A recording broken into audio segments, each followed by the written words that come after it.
Good evening, everybody, and welcome to the interview room on this special edition. Uh, and I just want to show you one graphic that I have here. Is that cool or what? We've got Sheriff Nanos, who has been out there boxing for quite some time, and of course, Kash Patel in the ring together as predicted, and that's what we're going to talk about this evening. Let me do something real fast. I'm going to leave John and Bob here for 30 seconds. I just noticed I had one setting off here, so I need to do that real fast. Hopefully I don't jump out. If I do, I'll be right back. Oh, no, I think I'm good. I think I'm back. Okay, so, man, we have so much to talk about tonight. It is so great to see everybody here. Show me where you're at here in the chat. Tell me if this is your first time in here. We're so grateful. And while you're doing that, I'm going to have in the upper left-hand corner up there, my buddy John Lamb introduce himself. He's an amazing author with over 10 books, but he was also one of my partners and my boss. So, John, introduce yourself a little about who you are. Good evening, everybody, and also good evening to the mods. And Chris, thanks for having me on. And I'm certain Karen's in the background there, like running the marionette strings on you. My name's John Lamb. I worked with Chris and I worked with Bob. And I have just over 3 decades in law enforcement. I was a CSI, a hostage negotiator, a homicide detective. And then I became an author, and so I'm talking to you this evening from the Shenandoah Valley of Virginia. And for those who are on the Andy and the cat alert, they're right around, so you can expect to see them. Andy being my golden retriever. Awesome. Thank you. Bob, introduce yourself and let the audience know who you are. Well, good evening, everyone. The audience, the mods, and most importantly, Karen in the background. And it's good to be with you, Chris and John, again. My name is Bob Gilliam. I was a police officer for 36 years, during which time I was a detective for many of those years. And later on in my career, I promoted a little bit, ultimately retiring at the rank of undersheriff. And through those later years, I was the commanding officer of 2 different detective units. Awesome. And Dr. Gary Bricado will be with us in a little bit. He's just out with patients right now. So as soon as he gets here, those of you who have been with us for quite some time know who Gary is. And so we have absolutely a tremendous amount of information to talk about this evening. And John, you made a comment back before we went live here. Tell the audience, share with the audience what you said. Were you talking about the new adjunct to the show? Yes. Because I don't want to be a braggart, but as events have unfolded, we have been right about so many things and so many theories that I suggested to Chris that we could do a show, an adjunct, where we can be psychics. And I would even get a turban. And, the messages could come in like if you lost your glasses, and I'd use my mind powers to find it. But in all seriousness, as this has gone on and people have scoffed at many of the theories and our observations on the Guthrie case, as we get further along, it looks as if we've been right about a lot of things. Yeah, and one of the biggest fears that we're going to talk about tonight is, unfortunately, we took a little heat early on about, bringing in the political angle to this thing. But as predicted, unfortunately, it seems like that has just taken another ramp up again, I think it's on steroids now with the FBI director coming out. So we're going to hit that tonight. We're going to, go over what your thoughts and your feelings are. We only have one ask. If you haven't subscribed to the channel, please hit the subscribe button and the thumbs up and the bell so you get all of the notifications. And we want to thank all of our mods, Miss Sophia, Maui Girl, Laura, and Mimi, who and Teresa, who's dealing with a tremendous amount, as is Mimi.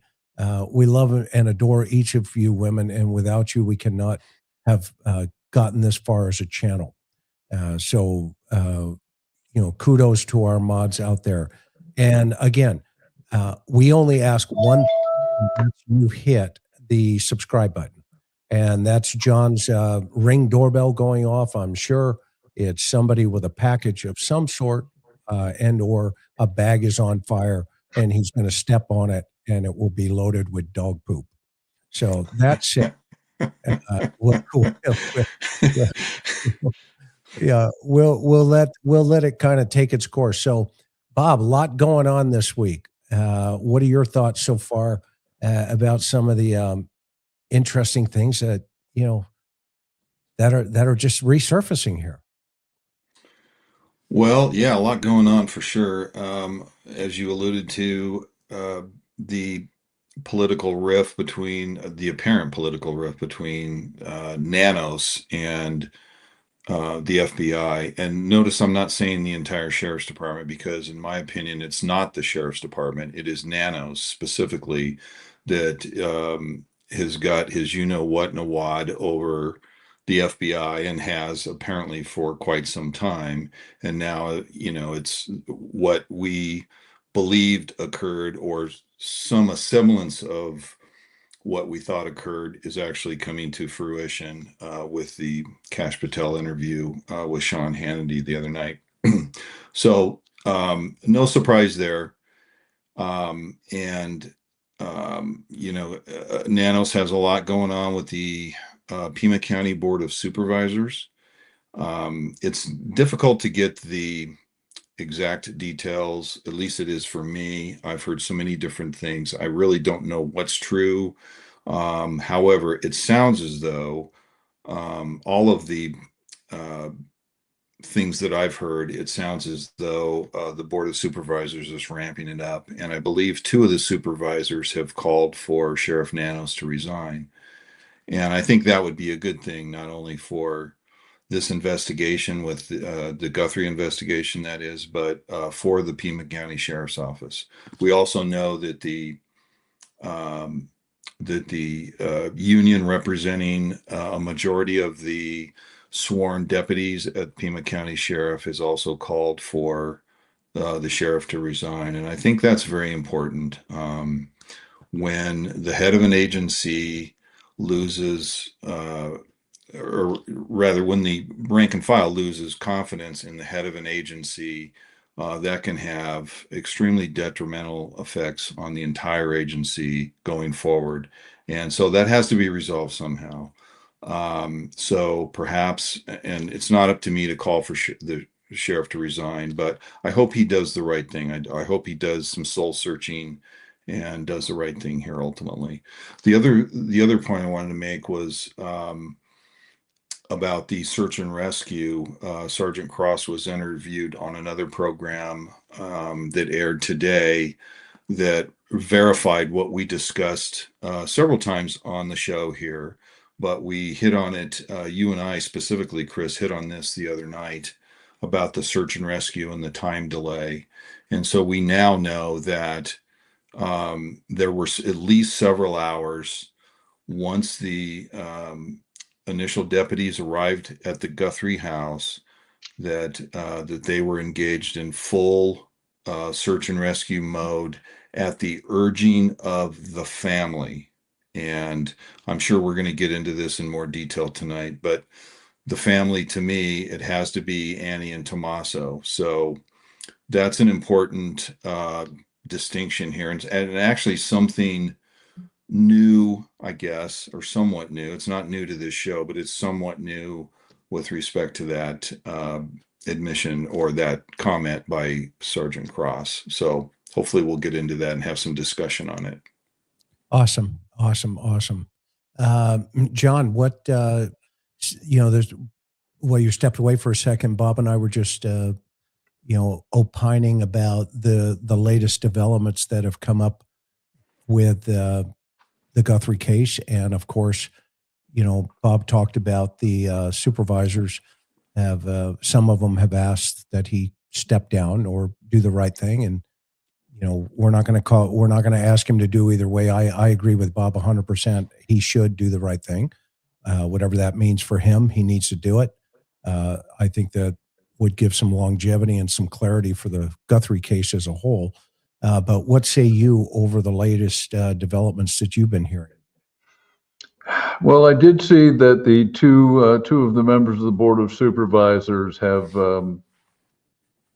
recommended that he resign, and it was, as I recall, over allegations of perjury on his part. So it does not appear at this point that the Guthrie case is being used as reasoning behind that.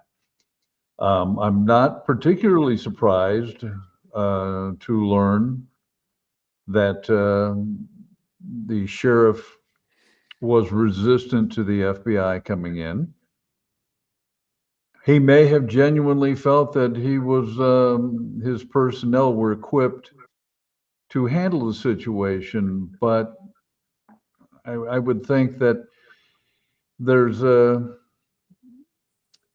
problem of your investigators all are effectively raw. I'm going to tell you that I was a quick study as a homicide detective, but it took me a full 2 years before I was fully confident to work a murder. And as I understand, the investigator they called in had never worked a murder or a case of this scope or importance. So if you assume that you're coming in behind the power curve, and then things begin to cascade. And now you're in a situation where we're over 90 days. And on the face of it, perhaps this case could have been solved more quickly had skilled investigators been there on the scene. So that's right. The other thing is, I want to apologize to the audience. The phone call came in. I'm attempting to make arrangements for Andy to be taken care of when I go to Los Angeles. So it was a call I had to take. John's on the run from the FBI show. We've got to make sure we cover for him here. And I appreciate that. And Chris has sent me a disguise kit with the fake glasses and the mustache. Yes. And yeah. So that said, one of the things that I thought was really fascinating is we were all concerned this is what was going on behind the scenes. And if any of you saw some of our earlier projections on this thing and our conversations, you didn't hear it first on Brian Enton. You heard it first here. He just takes credit for it. We'll let him do that. Oh, you're so cantankerous. Yeah, he's a journalist. Yeah, exactly. My wife is a journalist, and she's like, hey, they're not crediting us. Okay, well, fine. There you go. Cantankerous Chris, the interview room. No nonsense zone. We don't roll that way. We're straight shooters here, and we tell it the way it is. But where I was going with that is this idea that says, man, I hope that's not the case. I hope that's not the case. And lo and behold, doggone it, Kash Patel got out there and threw that was like a nuclear bomb on Sean Hannity. And, we kind of had that feeling because, he was the one that released, the porch guy. And it was almost like, you guys remember we were talking, it was almost like tit for tat, the sheriff's doing this, I'm not doing that. And the first couple of press conferences where, the FBI wasn't there. Remember they had the sergeant from the homicide.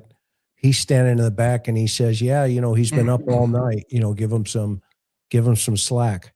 Oh, my Yeah. heart bleeds for him because we've never been up all night on a case. No, exactly.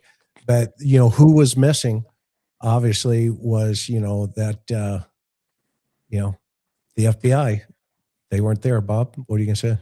Well, let me just make this comment about Nanos and his lack of leadership skills. One of the first things you learn, I think, as a leader is your experience as a leader is only relevant if you learn from it. And Sheriff Nanos, in my opinion, has not learned anything from his near 50 years of law enforcement experience. To ascend to this level as sheriff of a prominent county in Arizona, and to be acting this way and behaving this way is just really the height of unprofessional behavior, in my opinion. So he hasn't learned a thing, and that experience means nothing to me at this point. Yeah, and there's a great comment here. Is there anything good about Sheriff Nanos, or am I missing all the positive? Absolutely. God loves him. That's a positive. His uniform looks nice. He's an amazing human being. Unfortunately, he was, he beat people and, put him in the ICU. So, I guess we all make mistakes, but none of us on this panel have ever been laid off 37 days while wearing a law enforcement uniform. And I think you would expect better than that as a whole. At least I hope you would. And, so he's always loved. Somebody loves him, his wife and his family. Right now, though, I don't know if these two love each other. I think there's a little challenge going on here. Sheriff Nanos was a boxer, so we got to give him, that. But he stepped into the ring now, and him and Kash Patel are going at it. And this is what we were worried about. This is what this panel was worried about, because it takes away from what's really going on the ground here, and that's what Bob was talking about with the agents and the FBI agents, as well as the detectives who have now been pushed in to participate in the task force. So to answer this particular question here real fast, does a detective direct the team that collects evidence at a scene, or are they a separate entity? It all depends on the agency, but you will always have one investigator in the primary team of 5, hopefully, who will oversee the crime scene management, and that individual will lead the crime scene investigation. Having worked both on a very large major metropolitan city police department and a smaller police agency, just as Chris said, generally the detectives have the last say in directing the crime scene investigators on what they want collected. Now, where I come from in Denver, we had a very experienced crime scene investigation unit. And most of those, this has changed a little bit today, but when I was there, most of those are detectives. They are at the detective rank. Many of them worked not only a patrol for many, many years, but were detectives in various units throughout the city, and had a great amount of experience. So they were very good. Now, when I was in Jackson Hole, a totally different thing. Our detectives actually were our crime scene unit. And so we did not have the resources that you would have in Denver, or even what we had in Oceanside. So, but we got the job done. And when we couldn't get the job done, we had other resources. We would call the state crime lab, and unfortunately they would have to respond to Jackson Hole, which is on the extreme west end of the state, from Cheyenne, which is on the extreme east end of the state. So that caused delays. But just to put things in context, generally speaking, I agree with Chris and John. The lead detective is really going to have the say in it, no matter where you're at. And the reality is that the lead detective is the one that's going to be ultimately responsible. Mm-hmm. So, and what Bob described with the CSIs, basically, that's equivalent to, I know we have people in the UK, they refer to them as SACO, scenes of crime officers, and they are detectives. But ultimately, the case agent, the primary detective, is going to be responsible for any failures that occur. If you miss evidence, and knowing that, it's like it's a burden you want, because I've never met anybody in homicide that didn't want to be there more than anything. But ultimately, your detective is going to have to closely monitor what your CSI guy does at the scene, because it'll be the detective answering for it. Right. And usually, the case agent, even during trial, will sit at the table, and the detective who was responsible for crime scene management, that's what we call it. Usually, the DA will put him or her up there to testify about some of the steps that were taken, and then the evidence folks will follow right behind that. If I can add something that may sound or seem obvious, but let me just say it for context. In just about any situation on any of these law enforcement agencies that we're referencing here, you would not release a crime scene without conferring with your lead detective and the other companion detectives that are performing other tasks within this group running the scene. So you'd have a lead detective and, say, 4 or 5 other detectives doing various things, maybe one writing a search warrant or whatever. But you would never, ever release a crime scene without conferring with the entire team before you did that. Am I right, gentlemen? Yeah, particularly with the absence of the body or the Yes. absence of the victim. Sure. Right. So one of the things that we want to refresh everybody's memory tonight, so that we're all correctly, tracking the direction of where this investigation is going to date. The question that came up: if Nanos does, resign, where does the investigation go? John, what do you think? Where does the investigation go if Nanos does resign? I don't see how the course of the investigation can be measurably repaired. The damage has been done. Evidence that should have been collected wasn't. The only thing I could think you would do is you would bring your skilled homicide investigators who were transferred to other jobs, bring them back to that unit, so that you now have a force multiplier of experience, and they would ideally hit the ground running because they know the job. So the only thing I could see conceivably would be an alteration in personnel assignments, which might actually kickstart the case. Okay, good point. Bob, what say you? Yeah, I agree with John. And this may sound unfair, and I don't want to be unfair to the other members of Nanos command staff just below him that could be calling some of the shots. But I have to think that they have played some role in this. I know Sergeant Cross has said that the decision to release the scene at the Guthrie house was made by upper levels, and I'm paraphrasing there, but basically he's alluding to the command staff. I've also heard other reports that Nanos made the decision himself. I don't know what's accurate, but to John's point, I would think that if Nanos left the agency, that they need to do some shuffling and bring in some new blood, not necessarily at the detective level, but at the supervisory and command level, to make sure that this thing is going forward.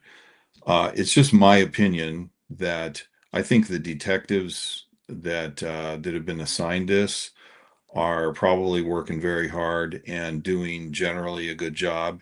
It's not their fault that they were put in this situation without the necessary experience, and maybe not all of them, but certainly the ones that we have referenced previously and the ones that others have referenced. Sergeant Cross has referenced them many times. So we have to believe that that is accurate. I would, like John said, I agree that I would bring in some new blood at all levels, and particularly at the command level, so that you're getting a fresh set of eyes on this, and then working the way down through the supervisory ranks, all the way down to the sergeant. And you want some fresh eyes on it. And I think that would be a good thing at this point. Yeah, I concur. I think that, one of the things that we were predicting based on our own observations early on was that the FBI was not engaged initially, and that they were basically sidelined. And lo and behold, that is exactly what was taking place. And then that led us into the, conversations about, we were concerned that it was turning into a red-blue, political conversation. And in fact, let me show you a piece of one of the conversations we had here on this panel. And by the way, if you're just joining us, thank you so much for being here. Dr. Picotto will be with us in a little bit. He's dealing with some patients, but he's going to jump in when he gets here because he has patients. Well, he's a profiler. He has to join us. He has to have patience dealing with us. Well, I'm cantankerous Chris, and what is he? Lovable. What is he? Lovable. I thought he had the 10-pound brain. Well, yeah. Well, Maureen said he had a 10-pound brain, but actually Gary's got a 20-pound brain, and anyway, Lovable Bricado or something like that is his new nickname. And everybody, I'm feeling you on the merch on Cantankerous Chris, so don't worry, I'm working on it. So, okay, so let's play what we were concerned with, and we'll do a start. So at any time, you guys jump in and tell me when to stop. And I think this is a needed conversation. Would you guys agree or disagree? Oh, I agree. Yeah, it's very relevant to this case. Okay. All right. So, if we think about this, I'm going to just show you a quick video, a news clip of when things go sideways, when investigators are working a case and they're trying to get through it. And we're going to approach this from real-time, real-life experience. Every one of us has had this experience with those who want to get in the middle of things. And we're also going to talk to you about the repercussions of that and what it feels like on the other side, not the political side. Okay, so I got frustrated. Okay, well, first of all, we were saying there, we were hoping there wasn't going to be a political side to this thing, right? Agreed? And if you want to see the entire the entire clip there, I posted it in the show notes, so you can jump into that video and watch it top to bottom. But we were all, and Karen and Gary, we were all for weeks talking about, please don't let this get the focus off of Nancy Guthrie. Let's stay focused. Not only for professionalism, just the public expected and expects the best. And then this, it happened where we just, I don't know, did you guys, you know what I'm trying to say? I was so disappointed when I just saw this the other night, with Sean and Hannity and Kash Patel. I was like, are you serious? This is crazy, right now for this poor woman who's still out there somewhere. Anyway, so let's play this. Let's hear what he said. Let's hear what Kash Patel said. And by the way, for the record, this show is not blue and it's not red. Okay. We are neither of those. Okay. We are just trying to do the right thing for the victims and for the victims' families. And whoever the suspect is, that's who it will be. Whether you like it or not, that's what Lady Justice does. Because I knew from my sources, they were trying to keep you guys out. They did. They did keep you out. And look, here's how time matters in an investigation. The first 48 hours of anyone's disappearance are the most critical. And here's how these cases works. It is a state matter. It's a state and local law. Okay, well, now we've said that in the very beginning, and people didn't want to hear that because they wanted to, they were saying that they want the FBI to take over. Okay, but explain why that is so important to understand, either Bob or John, that once it's a state situation, explain how the feds could get involved, if ever. Well, the feds could, I'm sorry, go ahead, John, please. No, you go ahead, Bob. So the feds could take it, number one, if the sheriff's office, if the sheriff makes a formal request for them to take over the investigation, and that ain't happening in this case. Or there is some nexus to another state. Let's say there's a nexus. Well, we know there's a little bit of a nexus to California. So that could be a reason. I don't think it's, at this point, I'm not sure if it's enough nexus for the FBI to assert jurisdiction over the case. I don't think it is. Or if there is movement outside the country, that's another reason they could take over the case. There are some other reasons, but those are the basics, the basic reasons why, or how rather, the FBI can take over a case. John, did you want to add anything to that? The only thing I wanted to add is that in the overwhelming majority of cases that municipal police departments and county sheriffs handle, we don't need the FBI. We have got resources. However, in the instance of the Leticia Hernandez case, which was a major case in Oceanside, where we knew instantly that this was initially during the early stages of the investigation, where there was a strong sense or there was information leading to a belief that the victim had been transported out of the state. But there can be times where, in one instance, we had a case of extortion of a restaurant, and it was learned that the offenders, the suspects, were actually from out of the country. And that's where you would bring even though all of the activity was occurring within the city of Oceanside, we knew that the offenders, the top of the conspiracy, was actually in a foreign country. That's another instance where we would bring in the FBI, request them. Mm-hmm. So I hope that answers everybody's question about that. And so when Kash Patel says, look, this is a state situation, what he's saying there doesn't appear to be anything at this point that the feds could come in. And so that means the sheriff had two choices, like Bob said. He could have said, you have more resources, go for it.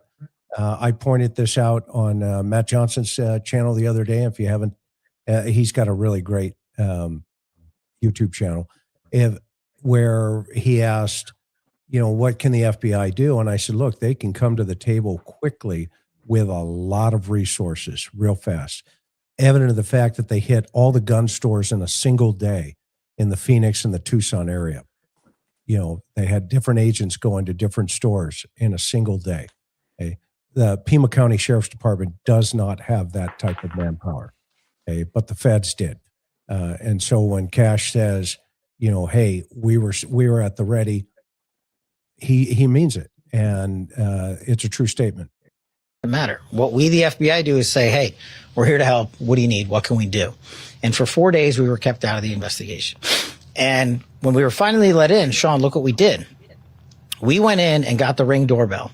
And we said, hey, is anyone talking to Google? I called the leadership at Google and I said, look, we know that there was not a subscription service to capture all of the data that would have been captured had there been a subscription service. Okay, so let's talk about that for a minute. What jumped out at you guys when you heard him say that we were kept out for 4 days? Well, I didn't know quite what to make out of it at the time, except that I was under the impression that Pima County was large enough that they had the resources, just like John alluded to, and that they were going to run it by themselves. And I thought to myself, is that the right thing to do or not? And obviously it wasn't, and I didn't think it was. I don't know why any agency would turn down the resources of the FBI unless they're, NYPD, LAPD, the super large agencies. My old agency, Denver, I mean, almost every big city has more than adequate. I mean, in Denver, we had our own DNA lab. I mean, we had everything there. So but we would accept FBI help on certain cases. Just depends on what it is. So, but generally speaking, most agencies would benefit, in my opinion, from the help of the FBI as a partner to come in and assist in however they can. And with my experience with them is there's never been a territorial issue. I've never experienced a territorial issue with the FBI. Now, I know some have, and I've heard stories from various agencies, but in my opinion, those are generally from the local SAC or RAC agent that's in charge of a particular field office, and not necessarily from the agency as a whole. John? We're talking about an interlude of 4 days, and I'm trying to speculate what the sheriff's thinking was. Was he being misinformed by his command staff that this case was going to be solved very quickly? Did he take umbrage at the idea that the FBI immediately offered their services? And did he see that as being an insult, like, you're insulting my agency, you're insulting me, you don't think we can do the job? I don't know what it is, but it doesn't make sense to me, particularly after the second day when the victim has not been located and the case is gaining international media momentum, why you wouldn't have wanted those resources on the ground. Because basically what happened was you put yourself 4 days behind, behind the ability to work this case. And I don't think we'll ever know why the decision was made. Yeah. And I think obviously, to Randy's point here, that we learned later that there were, other things going on way behind the scenes that, quite frankly, it could have been personal. And then that in of itself, turns into, a political fight. I mean, I'm just watching the chat. I mean, there are people in here, talking about Fox News and CNN. Really? Is that where we're at as a society? That we're arguing over news channels? Well, I think it's very, sorry, Kristen. No, I think it's very personal to Nanos. I think this is all absolutely. personal. And I don't know if it is for Kash Patel. I don't know that much about Kash Patel, but it's extremely obvious to me and probably most other people that it's very, very personal with Nanos. Yep. And I think, we saw some of that stuff almost immediately. When some of the first press conferences happened, and we talked about this, and I opined on it, the fact that the FBI stood up, and that what was their press conference statement? We're here to support in these following ways. The Kash team, yada yada, and he went down a list. He read right from a statement. He didn't say we're here to investigate. He said we're here to support, and now we know why these guys showed up, a couple of days later. And so let's continue to hear what the FBI director said. Can we go into the cache? Can we go into the data before it's deleted and see what we can find? That's why you have that image, because the FBI worked with Google to put that image out. Another thing we asked to do. You guys got that tape, which was the biggest breakthrough during that case. We could have gotten it days before. We could have also maybe gotten more data had we been let earlier. Why wouldn't they want your help? Why did they send the DNA to a lab in Florida, not Quantico? That's the other thing that you hit on, right? Again, we were saying we'll process it. I launched hundreds of agents and intel staff to Phoenix and Tucson just for this case, just to be on standby. And they didn't want just you to there. do the canvassing. And we said, we'll take the DNA. And Okay, so now that's an interesting comment, because I believe that happened. And you know how the sheriff answered that with his statement from the PIO? He said, members of the FBI task force, okay, have been working alongside, okay? What he didn't tell people is that task force was the gang task force, and we all saw them with gang task force T-shirts the night they were impounding the Range Rover. And quite frankly, that member could have been his own guy assigned to the task force. A task force that had been in place long before the onset of this case. Right. And instead of addressing the issue of, yeah, Kash Patel and I had an argument behind the scenes, and I told him we don't need you. Okay. He tries to, cover it up, for lack of a better term, and there's Buddy, that, it's as if, again, it's a facade that he's projecting, and it's driving me, cantankerous. Okay. But because he's not hitting the mark for me. Am I off base? Or what do you guys feel? Well, it was a deliberate obfuscation to refer to the gang task force as them doing this when the gang task force has an entirely separate set of functions. Why he wanted to obfuscate? Again, look, I will bend over backwards and say perhaps he was misled by underlings. But the fact of the matter is, how do you confuse a gang task force with, as he said, hundreds of agents being brought in to the region to do that investigative, that legwork? Yeah, and so the audience understands, guys and gals. I know you do, but just in case for some that don't, there's this regional gang task force. It's a violent crime task force. And those are typically made up of multiple officers from various agencies around a geographic region. And in this situation, it is the Phoenix Police Department, Tucson, all of that region. There's also what they call a HIDTA team, which is high impact drug trafficking. Okay? And each of these task force are funded by federal money. So an agency provides the labor, i.e. an officer, and then they're cross-sworn as federal agents. So they're state, and so they have arresting powers on a federal level, and they have arresting powers on a state level. Okay.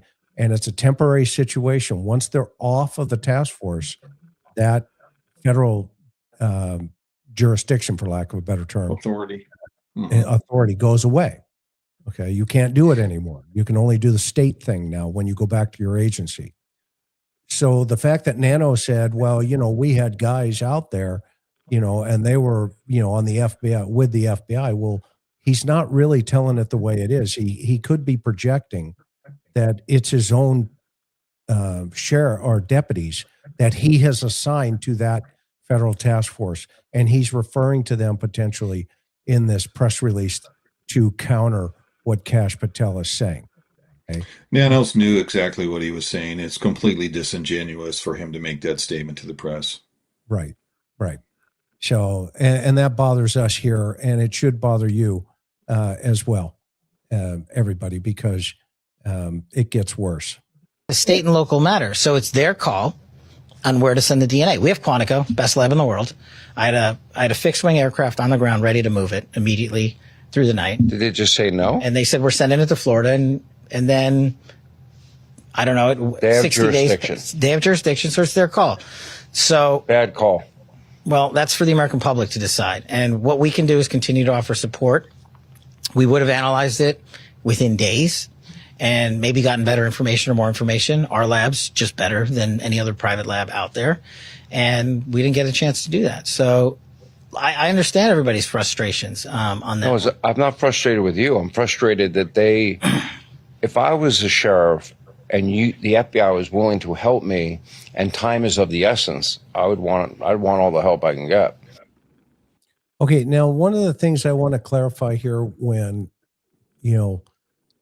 Patel said that, they had a plane on standby. And so let me tell you how that could have possibly worked.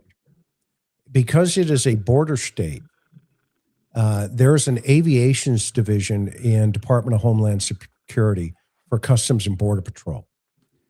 We had one in San Diego. And so if we needed to go somewhere, in fact, I took a flight to Ohio one time, actually multiple times, to go do some interviews on a case that I was working. And all you do is you pick up the phone and you see if they have a slot available. And those pilots down there who fly the border, okay, and they monitor the border from the air, they will fly you if they have availability and approval from their command staff. So what he's saying there is he's not saying the FBI had a plane available. He's saying I had a plane on standby that we could have thrown the DNA in and fly in there. So my best guess at that is probably Customs and Border Patrol, because they're right there. They have an aviations division because they are a border state. Okay. Or it could have been even San Diego. They could have flown one of those Lear jets, and I've flown in it. Okay. Or a couple of them anyway. And that's probably what he's talking about. They probably could have had an escort right to Quantico and drop that DNA off at the lab. So that is not a not truthful statement. It is an accurate statement that potentially could have occurred. Okay, I guess that's why I'm saying that. Any other thoughts on that, you guys? Nope. Okay. No, I think you hit all the key points on it. Yep. So one of the other things that we were worried about is the perception of the politics that was immediate in this case. And when I say that, I'm talking about Senator Kelly. I'm talking about phone calls made.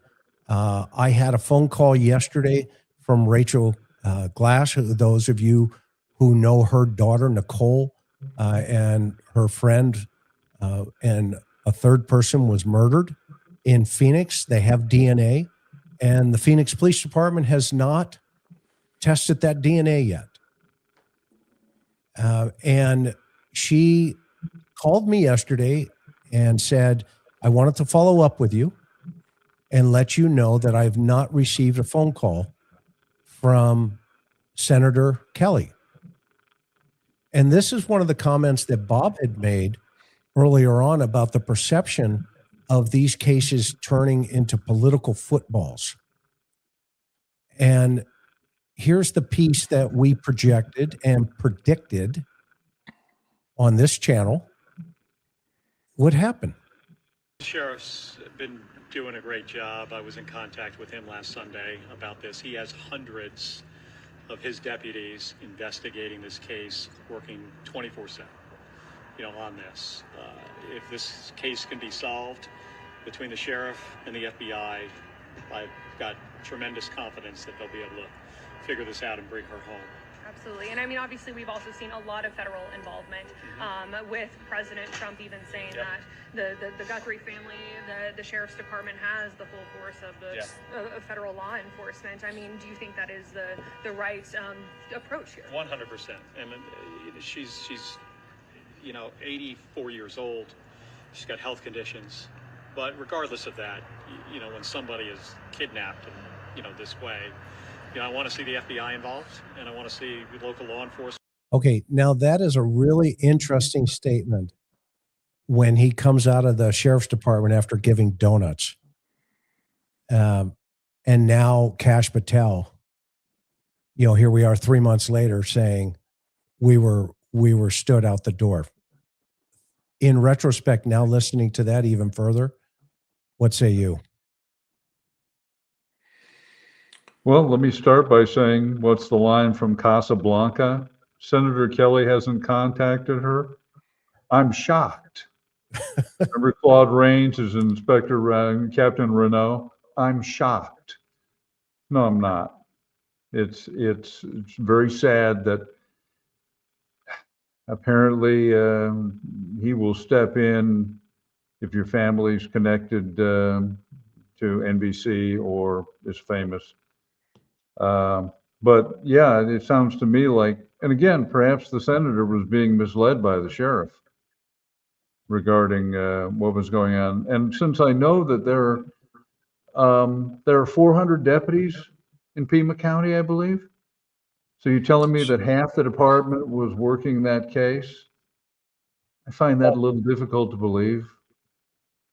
I mean, where would you put 200 deputies working this thing? So those are just my thoughts. And yes, I suspect I'm being a little petty about the senator not contacting this poor woman, but she deserves a call from somebody. Which, by the way, she asked me yesterday when I was talking, and sorry, Bobby, I didn't mean to cut you off. Sorry. And she asked, "What should I do?" I said, "I think you should get a hold of all your local advocacy groups and go have a press conference in front of Senator Kelly's office. And all of those in the chat, we can support her in that. So Rachel's gonna chase that down and have a press conference. It's a triple homicide, and they have the DNA. So go ahead, Bob. I'm sorry, I didn't mean to cut you off. Yeah, no, it's fine. I hate to sound cynical, but I didn't hold out a lot of hope that Senator Kelly would do the right thing and get a hold of this, the mother of this poor victim. It's, I hate to say that, but that's just how I felt at the time. I was hoping that I'd be wrong on this, but I wasn't disappointed in terms of my expectations. Yeah, she's tried to reach out to the office and they've stonewalled her. And so I said, well, that's easy. Karen will give you a template. We will create a press conference and see who shows up. Well, maybe Ms. Glass could tell them that she's working for NBC. Maybe that would get them through the Stonewall. Yeah, let's see what happens. So anyway, we're going to keep everybody up to date on that for them. But so let's see what we predicted. Do Chris? everything they possibly can. And Go ahead, Bob. No, go ahead. I just wanted to make one more comment since we're Please. since we're criticizing Senator Kelly. I think it's fair to criticize President Trump too, with respect to all of the resources that he ordered ordered Kash Patel to the Guthrie investigation. And and we made this point on the show. So just to be fair, Yes, I don't think that was appropriate either. So I just wanted to point that out real fast. Yeah, that's a great point. We did a whole show about the politicians who stay out of it.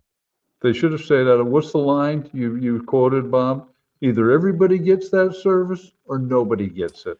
Everybody counts or nobody counts. And that's a Harry Bosch quote from actually Michael Connolly came Michael up with Connolly. that. And I think it actually originated either at LA Sheriff's or LAPD or robbery homicide, but nevertheless, it comes from Michael Connolly, the author, and it's only fair to cite him on the quote. Yeah.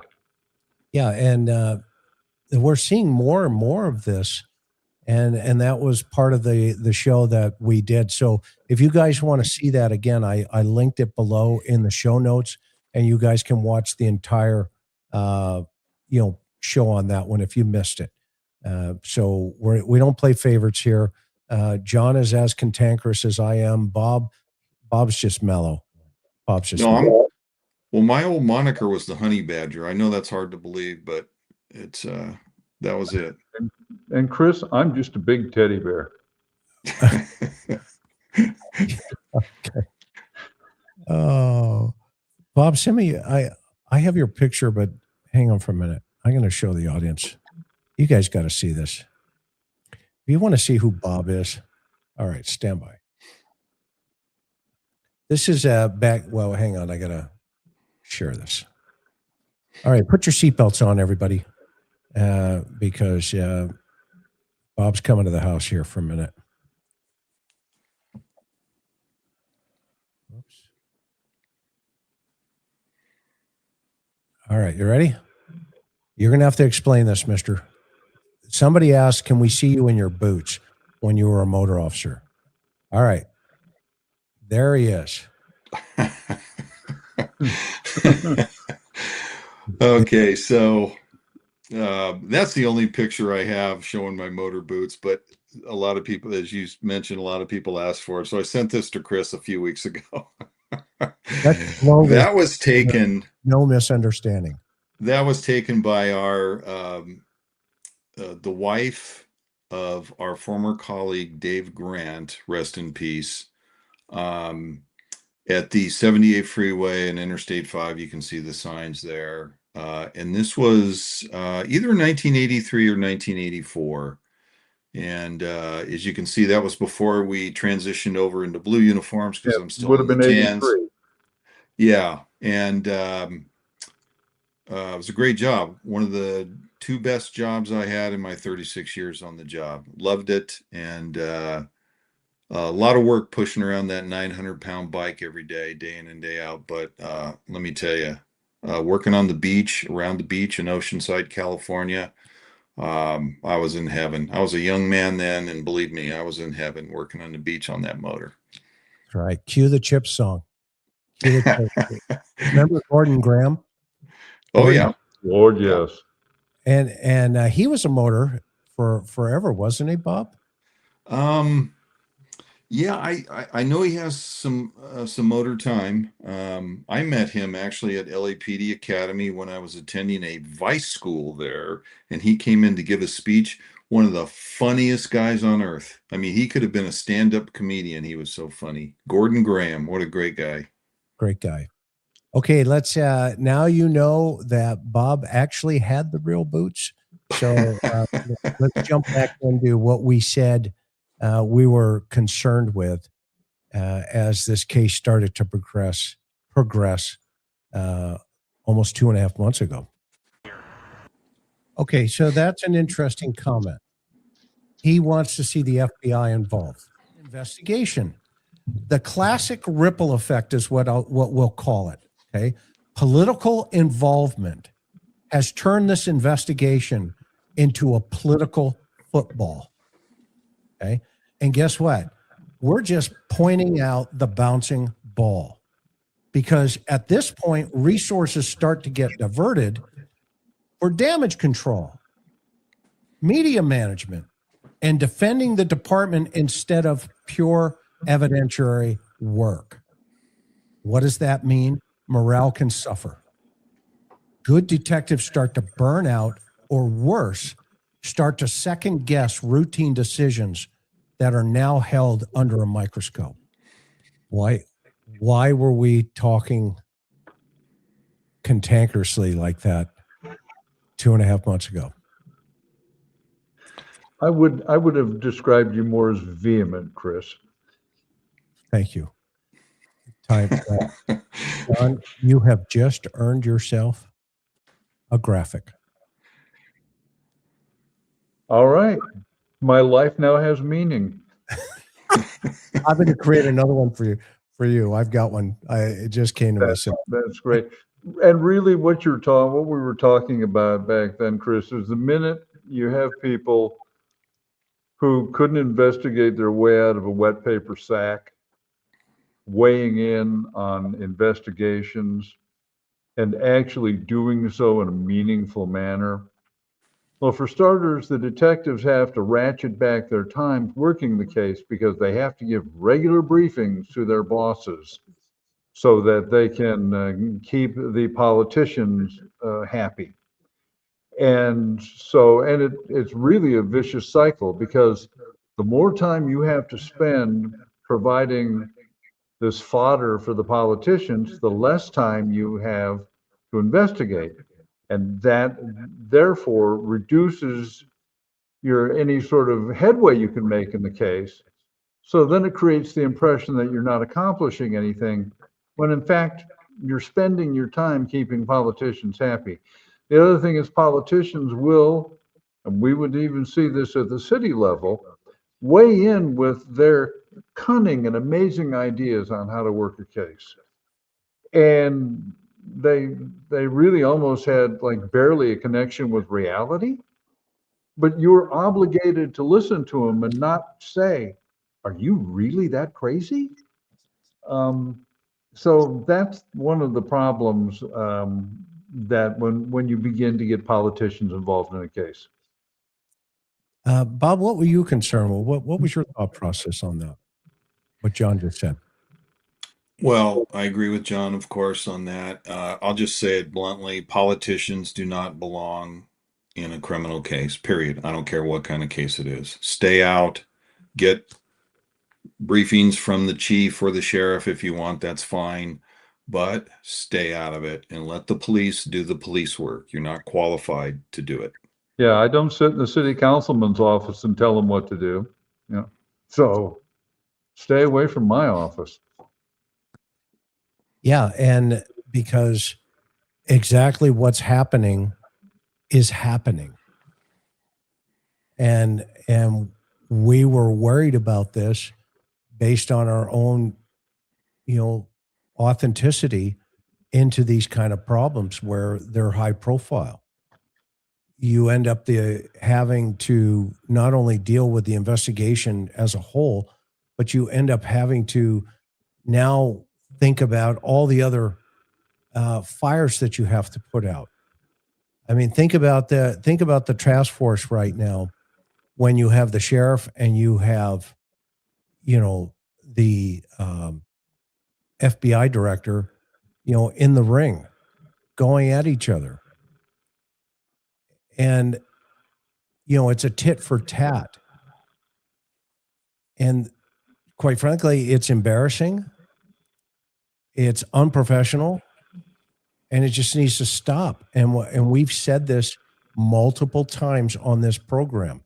Stop it.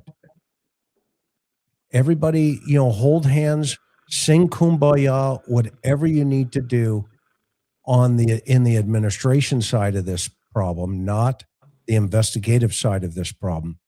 Because what you're doing is it continues to put pressure on the investigators as a whole. And in fact, we heard from one of the AGs, or I don't even remember who it was today, weighed in Parade Magazine and said, well, it's not really as bad as Kash Patel says it is.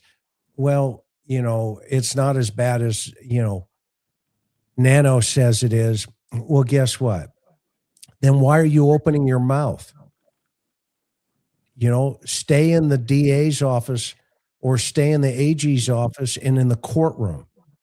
Wait till the case comes to you. Don't get in the middle of all of this mishigosh, because it's embarrassing. It's embarrassing and it's not right. It's just not right. Okay.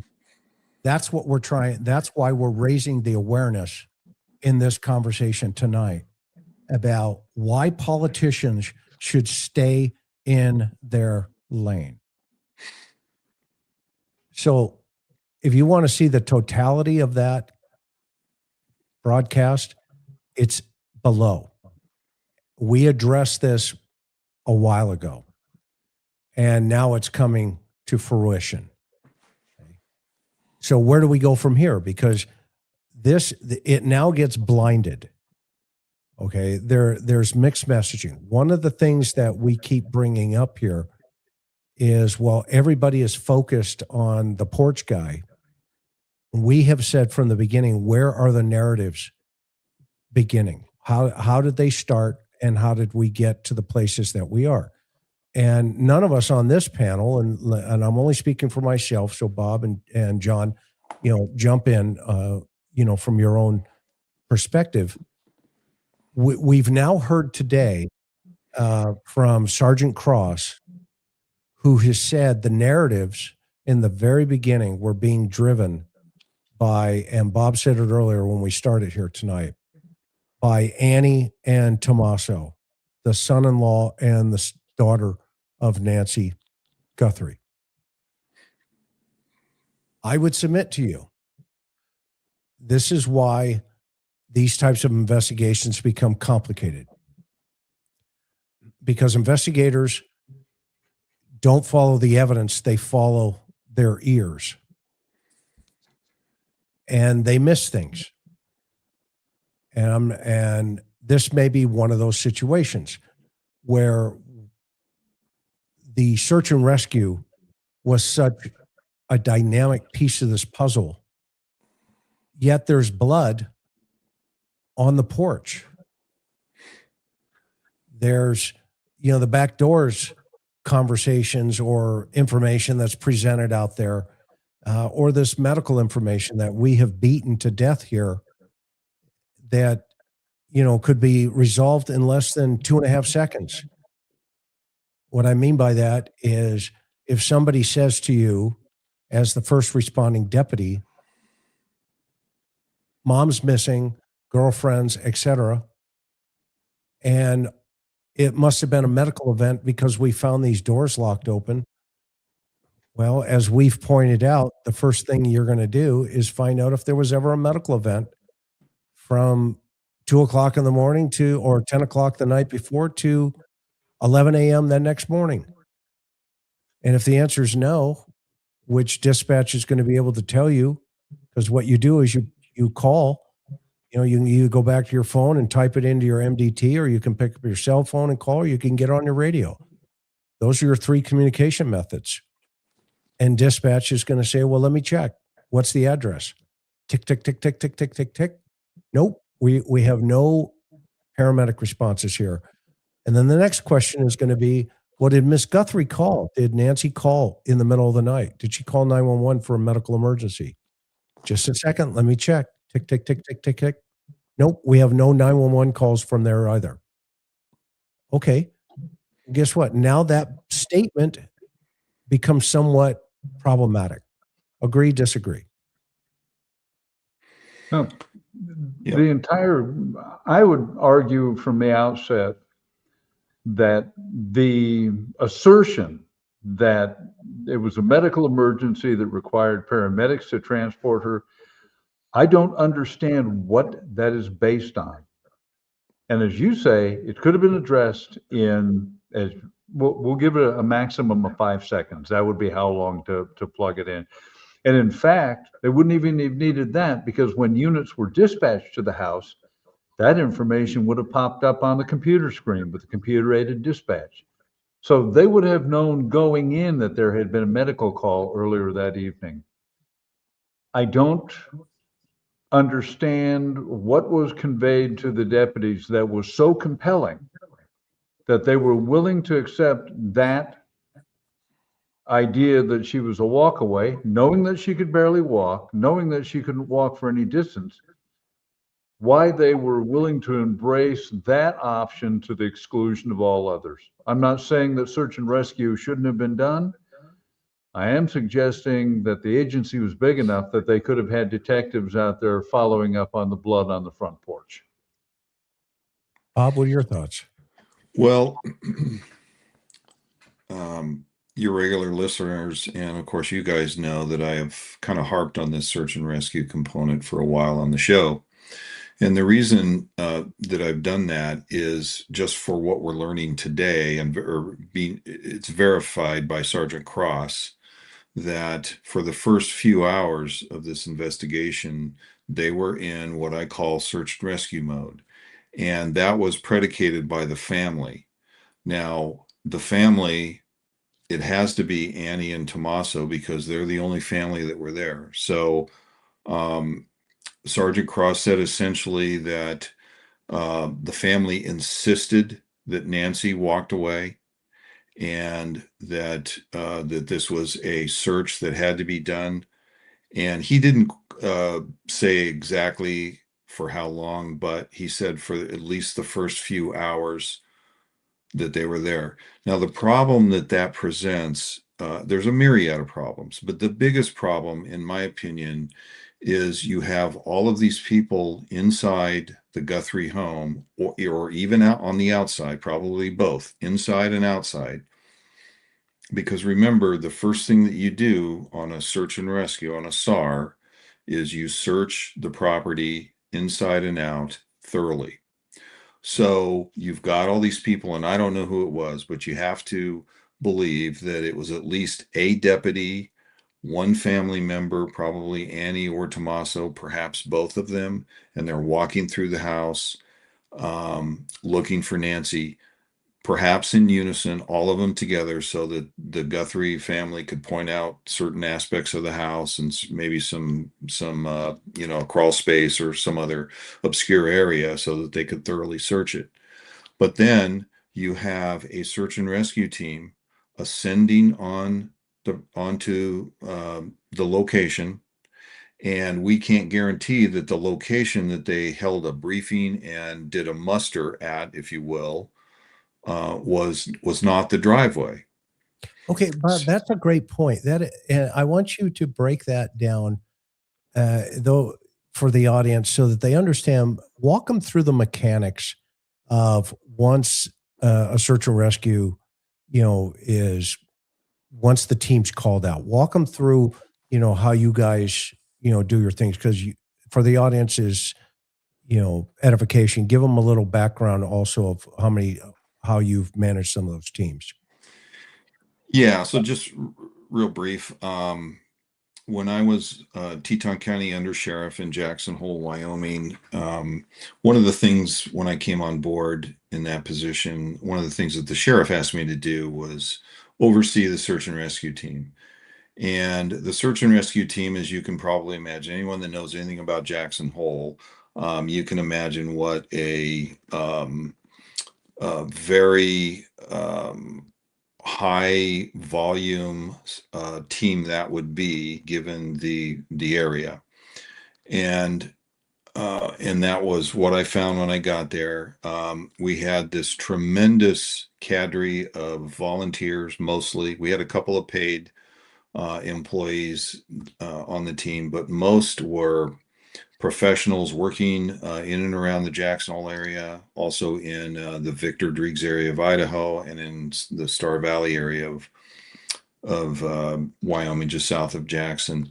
And they had tremendous skills, everything from short hauling off of a helicopter, which we had, to ice cave rescues. Believe it or not, there are ice caves in Teton County, and occasionally we would have to rescue climbers that would get in there and get stuck. Anyway, so we have this awesome group of volunteers, and at the time I was there, it was approximately 35 volunteers. And I could be off on the exact numbers, but approximately 35. So we have a call out. Let's say we have an injured hunter in the Grovant region of Jackson Hole, which is just opposite the Grand Tetons. For those of you that have been there, if you're going north on the highway, it'd be just opposite that on the east side of the highway. It's a vast expanse of wilderness area up there, so it would require quite a few resources.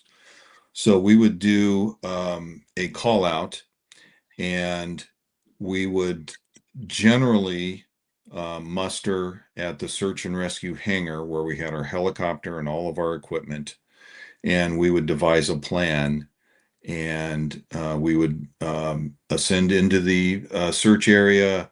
We would assign search areas and modes of searching. Obviously, if we could get the helicopter in, we would do a lot of searching with that, but we would search with ATVs. Sometimes we would search on horseback, et cetera, et cetera.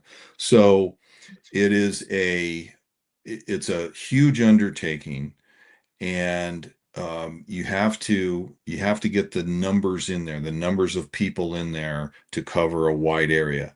And even though Pima County is desert and it's not the mountainous wilderness area, it's still a similar situation, I believe, because you have such a vast desert there, the Sonora Desert, and all kinds of places where anyone could be. So you're going to do that.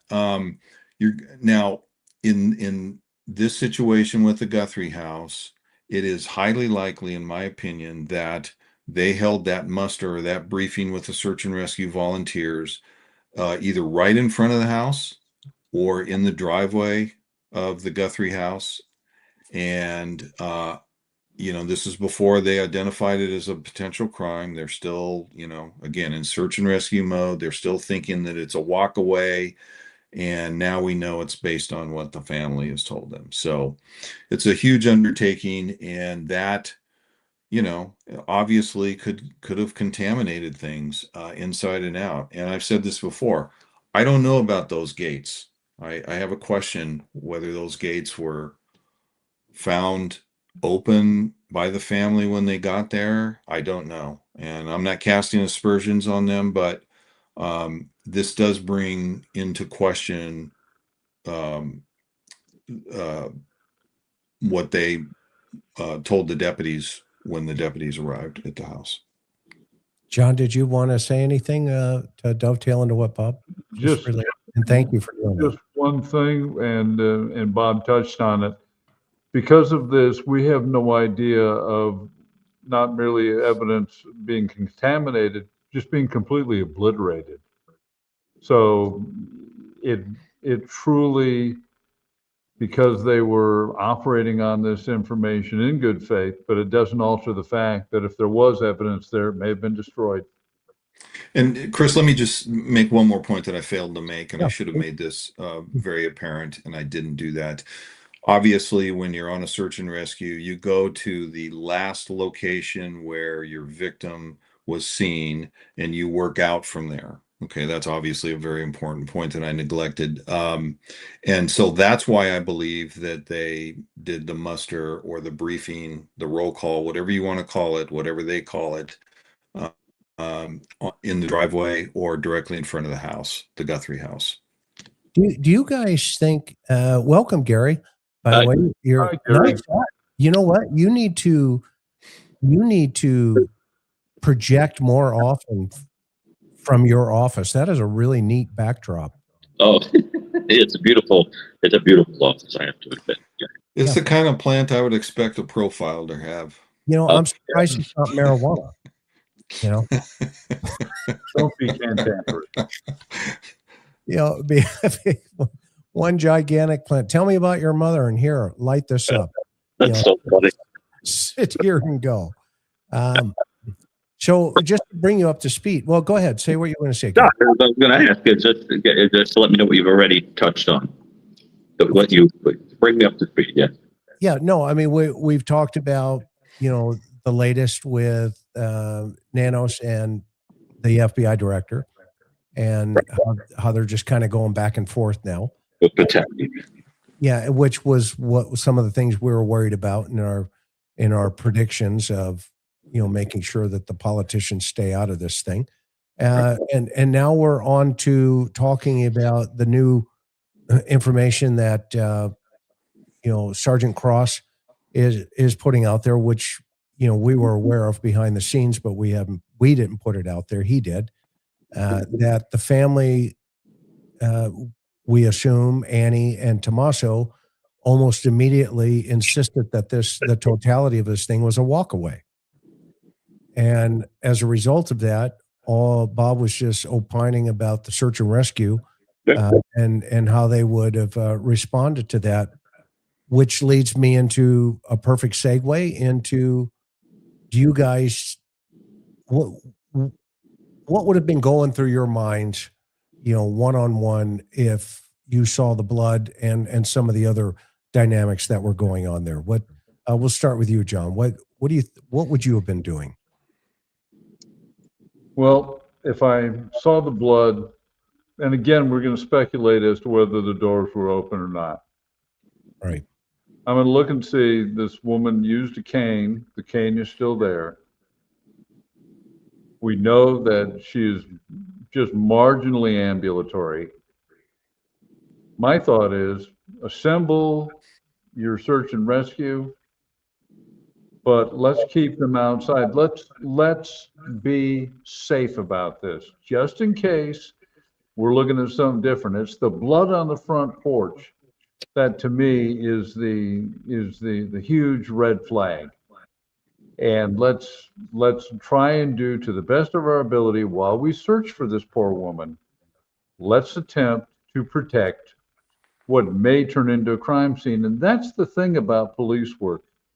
Anything can turn into a crime. You can find a wallet and it can be turned in as found property, and you find out the following day that the wallet belongs to a murder victim. So you basically train yourself as a young cop, and if you're lucky you have a training officer that does it, to never look at anything in a mundane or routine way. So you've walked into a scene and already you should be on alert. You've got something very, not, I won't call it unique, but it's out of the ordinary. An 84-year-old woman has apparently vanished from a home. That didn't happen that much we didn't have many calls like that when I worked in the desert or an ocean site. So that should have put them in a place where you're going to look at it and not slow down your response, but slow down your reactions. I mentioned in an earlier show, all too often cops are alpha personalities. They're see the hill, take the hill sorts, who get to a scene and think, I have to do something. When in fact, the very last thing you should be doing is something. Put your hands in your pockets. When we've looked at the scene, you've used the expression, doesn't look right, DLR, and that should have been what happened there. So another thing that Sergeant Cross said was that he believed it would have been, quote, absurd for them to view that as a crime scene early on. Okay, now I'm just quoting, and that is a quote. The use of the word absurd, but essentially what he said. So, I've said this before, and Chris, you and I had a good exchange with this the other night, and that is, this is an agency that does a lot of search and rescues, and they get a lot of these calls. And Sergeant Cross alluded to that again today in his interview, and he said that 99% of the time there's no crime because there's just a walk away, or sometimes, whether it's an at-risk adult or a child, and they proceed with the search and rescue protocol that they have in place. And he said that's what they were doing at this time. And then he said, but it also became very apparent that this was more than just a walk away. A couple of hours into this, I believe, is what he said. If someone else in the chat saw the interview, correct me if I'm wrong, but it was basically at least a few hours into after the first deputies arrived that they realized that this was not a walk away, that there was something more wrong here, and the blood weighed in on that decision. Okay, so, but another point, going back to the search, so there had to have been a supervisor involved in this decision to call out the search and rescue team. So was the supervisor at the crime scene, at the Guthrie house, at the scene? Yeah. I certainly hope so. And why did the supervisor miss it? That's a question that I have. So, because I think that, that he or she, being the supervisor, would have made a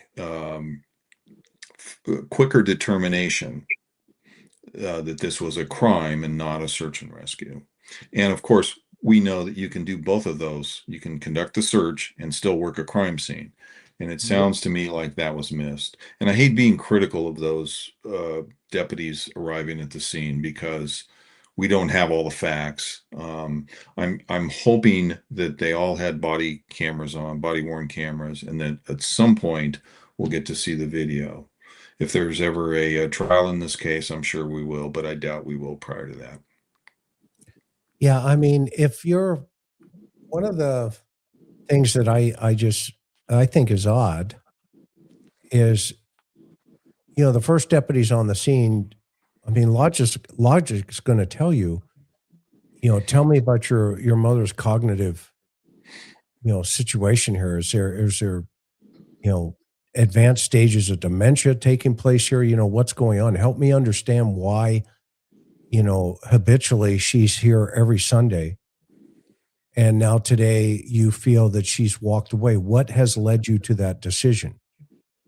And why are you so adamant about that decision? I mean, these are the things that I would have asked these questions because, once you see that blood, that's like a huge red flag, especially when you see that maybe aspiration on the porch. Okay, that's not a walk away at that point. I mean, it's like, well, wait a minute. Your mother's coughing up blood here, and I'm not seeing her body, 40 feet from here. And at what time, do you think she walks away? And then we get into this conversation about which Savannah says on national TV, she didn't have her shoes. Okay, well, that must have come from Annie and Tommaso to the deputies. And now the question is, well, wait a minute, your mom got up in the middle of the night, that's what you believe, without her shoes, and she walked away? Okay. Yeah, with no evidence of dementia. With no evidence of dementia, but, and on days it's really difficult for her to go to the mailbox, 50 feet. Okay. And by the way, how long have you guys been here looking for her? I think that's going to be a huge piece of this puzzle, because I just saw in the chat that Cross also said that they were there a couple hours. If that's true, that's a real red flag. Well, and let's go ahead. Let's not forget that Savannah said in her interview on with Hoda, I believe, that they had to convince Sheriff Nanos that this was not a walk away, and that she was kidnapped. Yeah, why are they convincing the sheriff? Yeah, or the investigators? But she said that the family, had to convince Nanos, and I don't know if that's when she called Mark Kelly, or I don't know the sequence there, but so something isn't jiving here with the family, and how we always are here, right? We are always about, let's just follow what information we have so far, right? And let's just follow the bouncing ball. Okay. So I brought my little notepad tonight, okay, to just kind of walk through a sequence here. And I'm going to put, and in the chat, you guys put a red flag for everything that we go through here so we can count the red flags later on.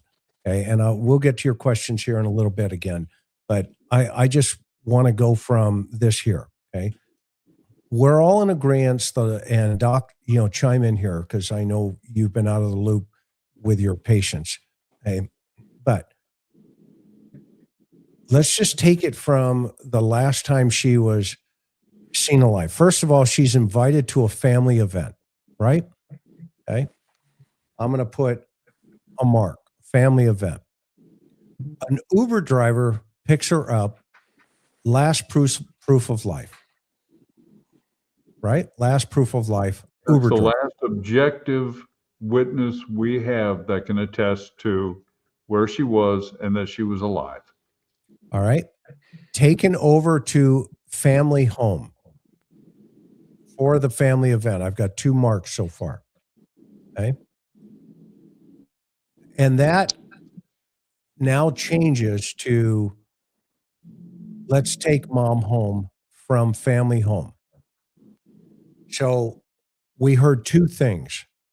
At first, we heard Tommaso took her home. And then that was changed to no, Annie and Tommaso took her home. And this is all from the sheriff. So he could have had it wrong. And then it was changed back to no, only Tommaso took her home. Okay. Either way, we'll go back to the family. Okay. I'll put another mark. So I'm at 3 here. Okay. We have a 2-minute garage drop off. We have the press conference the very first night with the sheriff, who says, when he's asked, did the family see her inside the house? And he responds, yes. Okay. Now, I really hacked up the interview on TMZ the other day because I had the garage closing an hour later. So forgive me, those of you who watched it, and forgive me, TMZ, for screwing that up. But I was off base that day, by an hour. Okay. That's it. That narrative comes from the sheriff through data points. Okay. So I'm just going to put dropped off. I'm at 4 marks so far. I'm just going to stop right there for a moment. Is there any other evidence in the environment that changes this narrative so far? Gary, anything that you've heard? No. Chat, anything you folks have heard so far? Being objective. Okay. I mean, we're going to go right down the middle here. One thing I do want to clarify is, theoretically, the camera that picked up Port's guy would have been collecting images up until the time of her disappearance. Would the vehicle returning her home or any other activity of that return home have been captured on that same camera? It should have been. That's a great point, Gary. Okay. Has anybody found it? They've not released it if they have it. Isn't that interesting? Yeah, great point. First time anybody's heard that one on the interview room. Let's see how many journalists take it and say it's theirs. Next, Gary, good point. John, anything so far, any evidence so far up to this point where she's dropped off at the house at 9:48, the garage closes at 9:50. Any other evidence so far that you've heard that would change this narrative to that moment? Nothing that I am aware of. Okay. And let me be clear, Chris. We would expect, because we're not trying to cast any aspersion, we do expect that that's what you'll find when you go and look. Correct. You would expect to see something like that. Okay. Right. Or at least a car driving up to if I understand the architecture, wouldn't that camera have picked up the car driving toward the garage, like passing in front of the door okay, it's curious. Even registered headlights, but there would have been something that would register in the imagery that the vehicle had arrived at that same time. And when the Uber picked her up, we would also expect to see that Uber pulling up and getting her in front of the house on that same camera.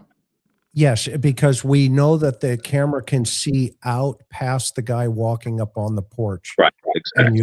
And you can see the walkway. So logically, in theory, yes, if the Uber would have pulled up, these are great points, Gary. Good observations. That now you've got my brain going in a different direction. I didn't, we didn't even No, think because think about it. It was bothering me that no one's discussed that. The camera was theoretically running and collecting data in the same way they found Bush guy. There should be images of all of this happening during the day. So we should see the vehicle moving toward the house to bring her home. We should be seeing the car taking her away to go to. I mean, and if not, maybe I'm misunderstanding the architecture. And But they might I have think it. you could. Yeah, Well, I mean, they could. film stuff. Right. And if they don't have it, do you think we would have heard that by now? I don't know. I don't know. Yeah.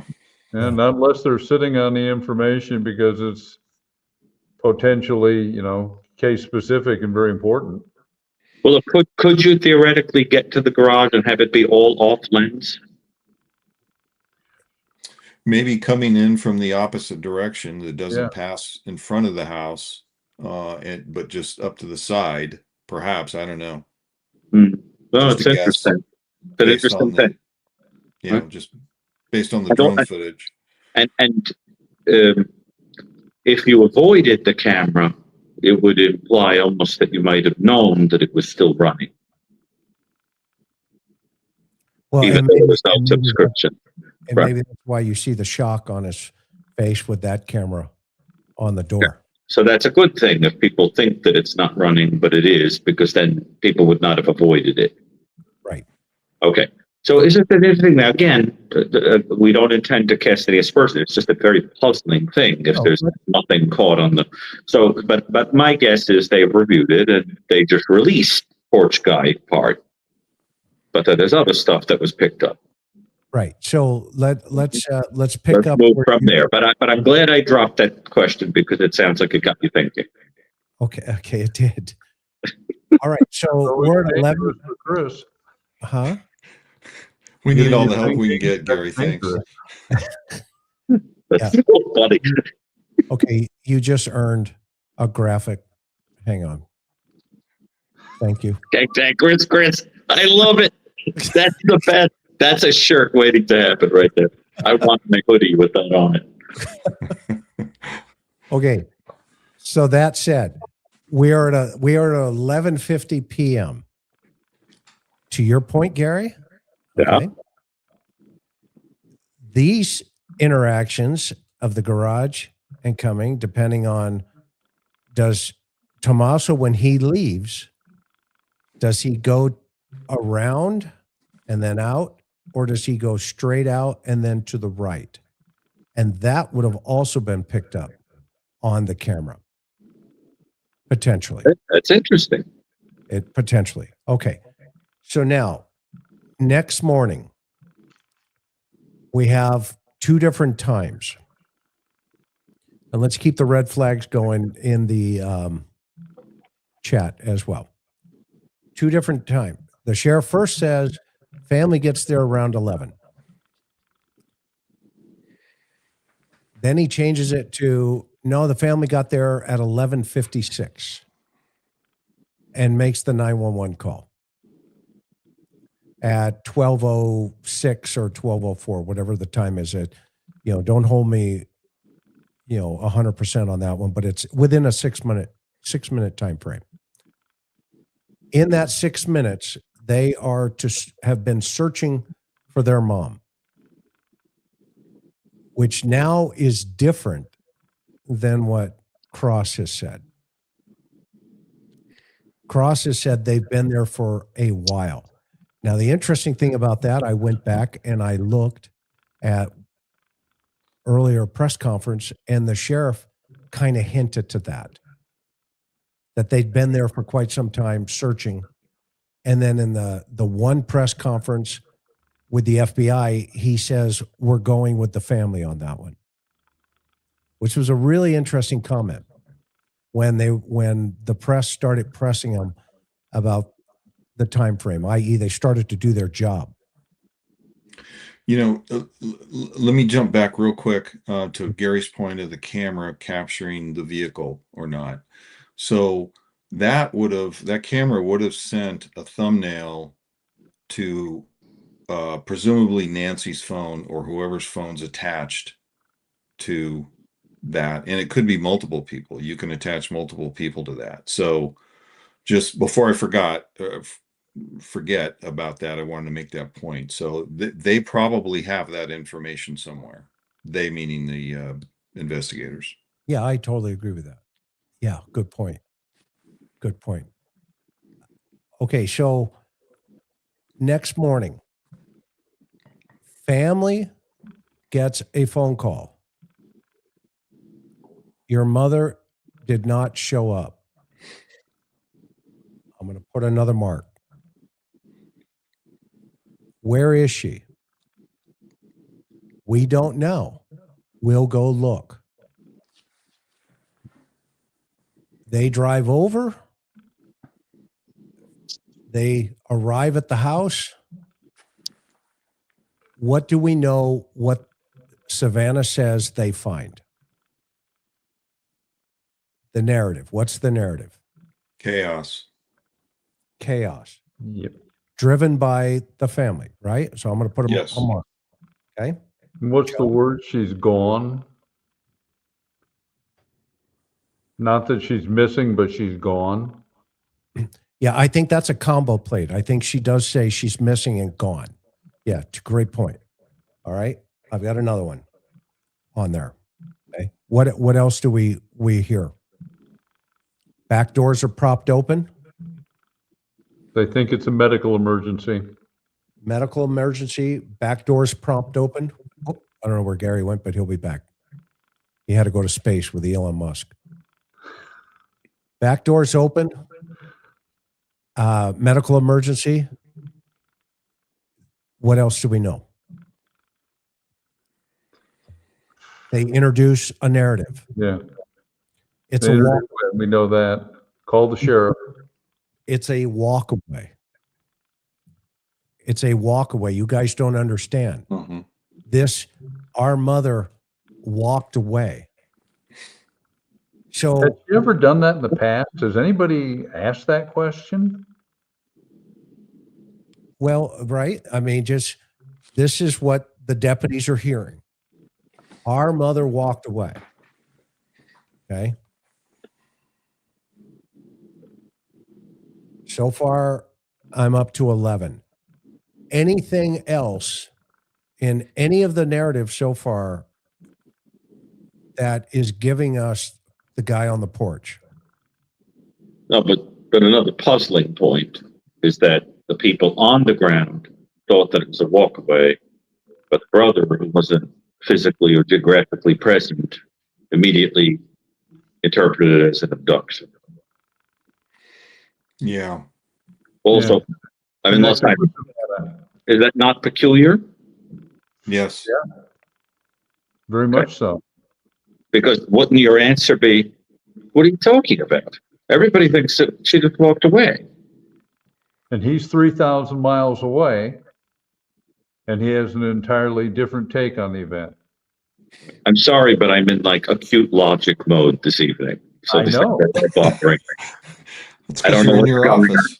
Yeah, exactly. Like it's just like these little lapses are bothering me. So, you know, I'm just asking questions.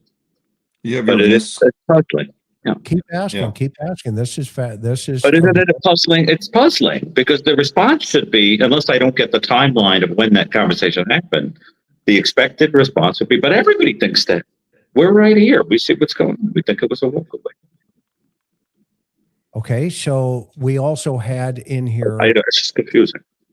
Okay, we also have in here, right, the watch, the purse. I mean, no, I remember early on, Karen said no 84-year-old woman's going to leave the house without her purse. Mhm. Weren't her hearing aids left behind too? Great one, John. Hearing aids. Mhm. Right. Okay. So far, She I'm didn't- up to and her 15. and her shoes are all there. Her shoes, I'm up to 16. Okay. To use a Now- cane? To use a cane? Yeah, and the cane was there. Okay, it was there. And also remember that the placement of the Apple Watch was so important But that's what was used to establish the veracity of a ransom note. So I want to know where that was. It was so so specific that that's how they knew that that the ransom note was real, right? We learned that on the end. I didn't know that until last night. Well, that's interesting. The broken light and the flood, right? It was a floodlight broken, and the placement of the Apple Watch was the giveaway that it was real. Here's another great one here. Her pills, right? Yeah, she didn't take her 10 p.m. pill. Medication. Yeah, and taking her nighttime meds. Yeah, there was.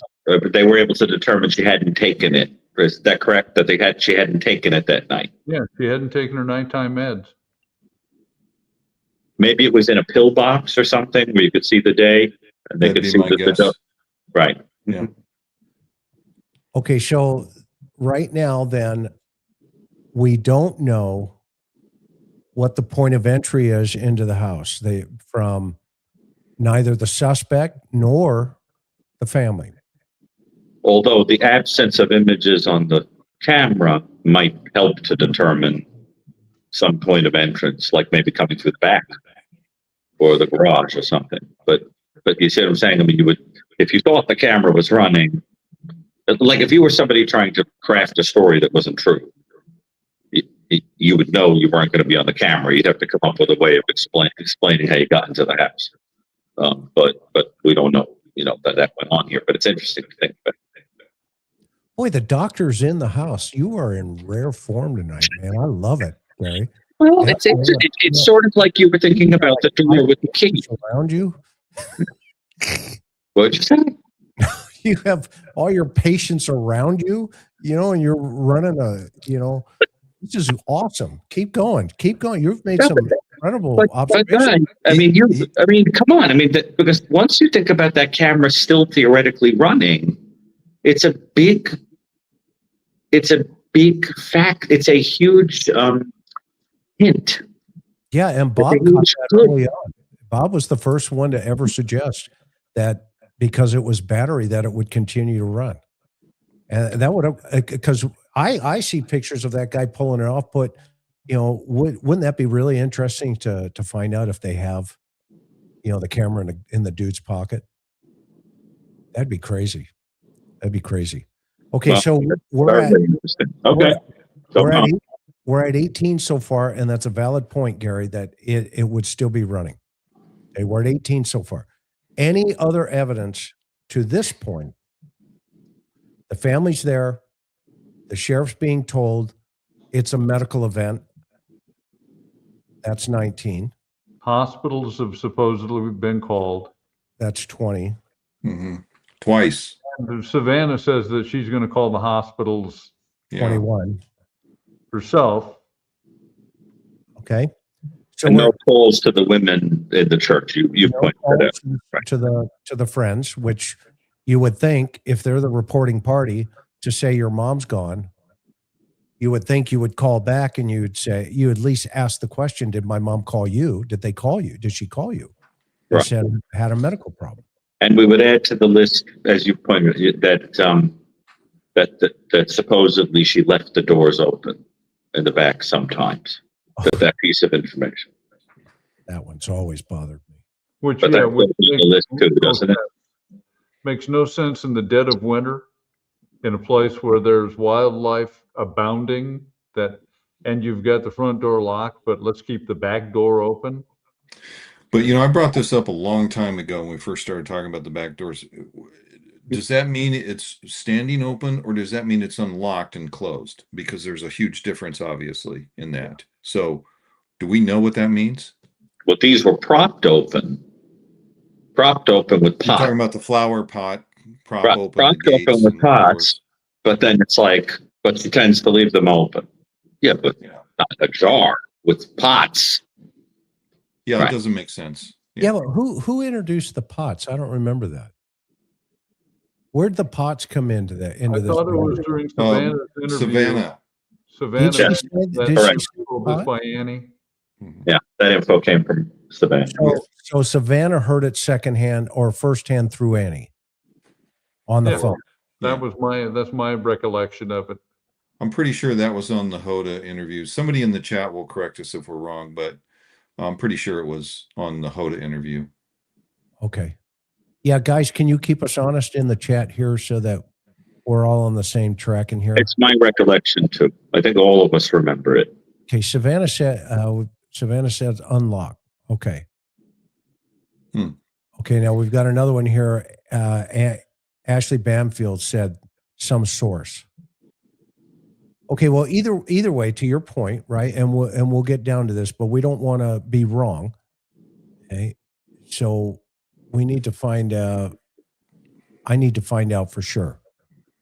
Okay, so anything else so far pointing to anything? I mean, our role here is we're going to try to take them out of the corner. We're going to take them out of the circle because this is what we would do. And you're not touching on the Hawthorne guy text messages? Not yet. Okay. Because we're still in the morning of Mom's not here. Narrowed in at the scene. We're still here at the scene.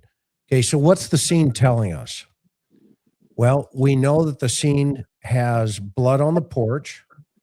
That's a problem. We know that there are multiple lock mechanisms on most of the doors. The front door for sure. We know there are 2 doors there with double locks on each door. We know that the back door also has a screen. It's not as robust as the front door, but it is a security screen. And if that screen was left open, then one would have to assume that locking mechanism was left open and that Nancy didn't lock that door. And then we have to assume that interior kitchen door was also left open and Nancy did not lock that door.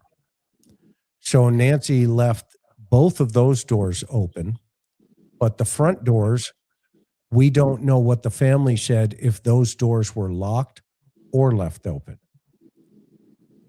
Either way, those are red flags for me.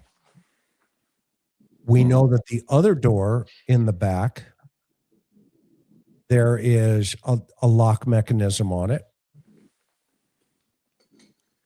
And that is also a deadbolt regular handle system. Same with the garage door into a storage room. Now, the anomaly outside that the suspect points out, allegedly in the first note, he goes out of his way to point out that he knocked a floodlight out and that it's hanging.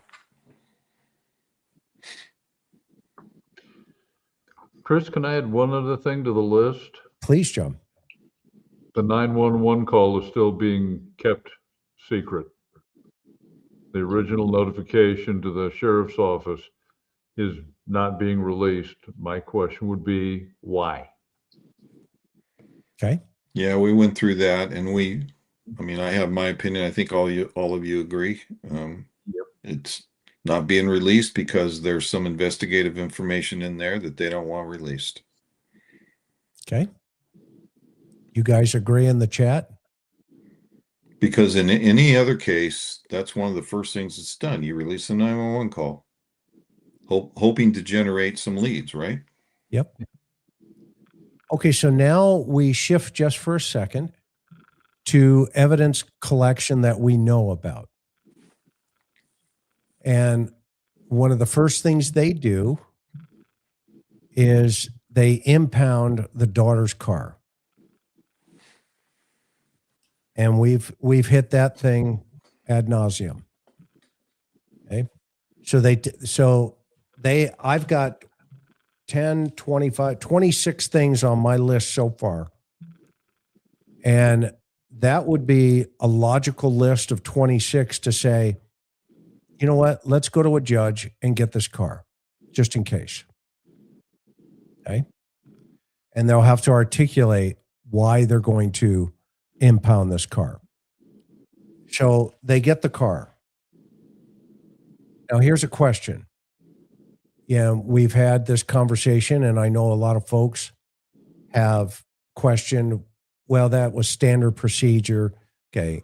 Well, I think the reality of it is that is not standard procedure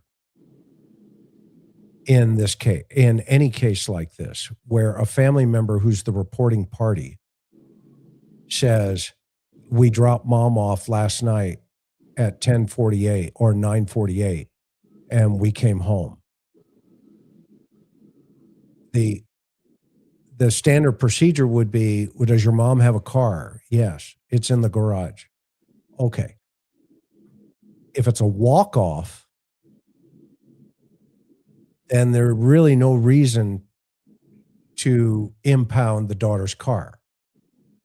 If the narrative is, look, we're telling you this is a walk-off, we're convincing you, sheriff, deputies, investigators, our mother walked away. Well, then why are you impounding a car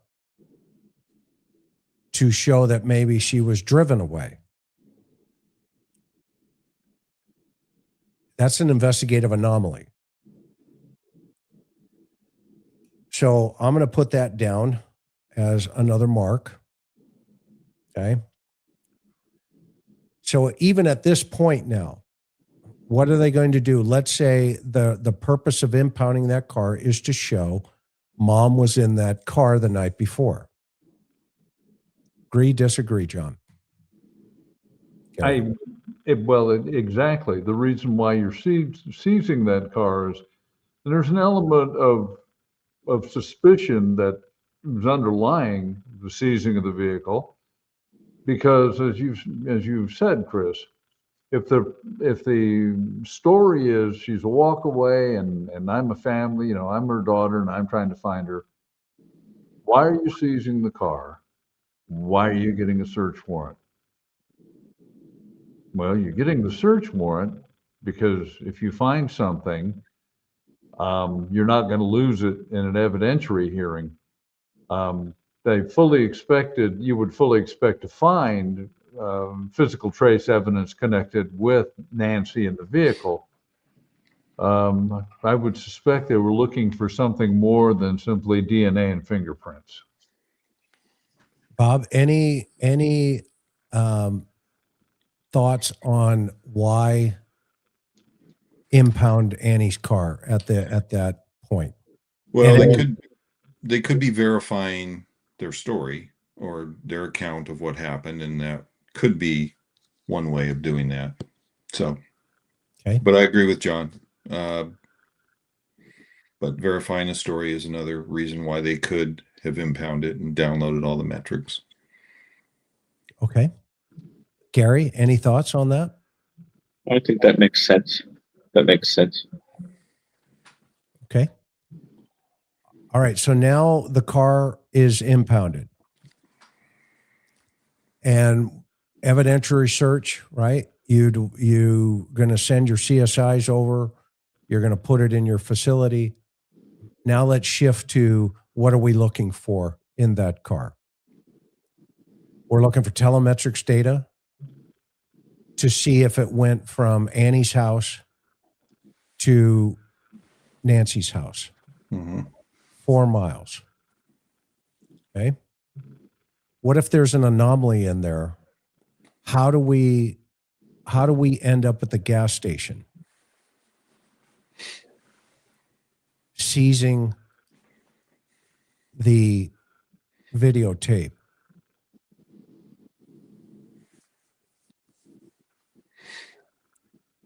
I'm going to put that Was that the same evening? Well, I don't know if it was the same evening, but the feds were involved by this point, so it's got to be like 5 or 6 days into this thing. Well, you want telemetrics. You would want to be checking the tires to see if there's any trace evidence that would be any soil adhering to the treads that might indicate a different location driven to, or the presence of accelerants, or ash. You would want to know you would be checking the underside of the vehicle for any evidence that it had been down dirt roads with rocks. The air filter, Yeah, exactly. The air filter, you would take the Both. vehicle apart. both the engine air filter and the interior air filter. And If that it would has one. also tell you, if you're doing that level of search, there is something behind the scenes that is leading you to an increased level of suspicion. Okay. That what the information you've received may not be, they may be being economical with the truth. Okay. Insert Ashley Bamfield. And, releasing information that they're looking at family members. Okay. At this point in the investigation now. Okay. So we've got the telemetrics data. They're going to send all that stuff off. Their CAS team's going to organize it, put it together, tell us what they got. And at that point now, we need to go back to the house of Annie and Tommaso at 10 o'clock at night and take photographs, run probably an ALS, come out with multiple bags, and send a UFED Celebrite to download all of the electronics. From the ICAC team. From the ICAC team.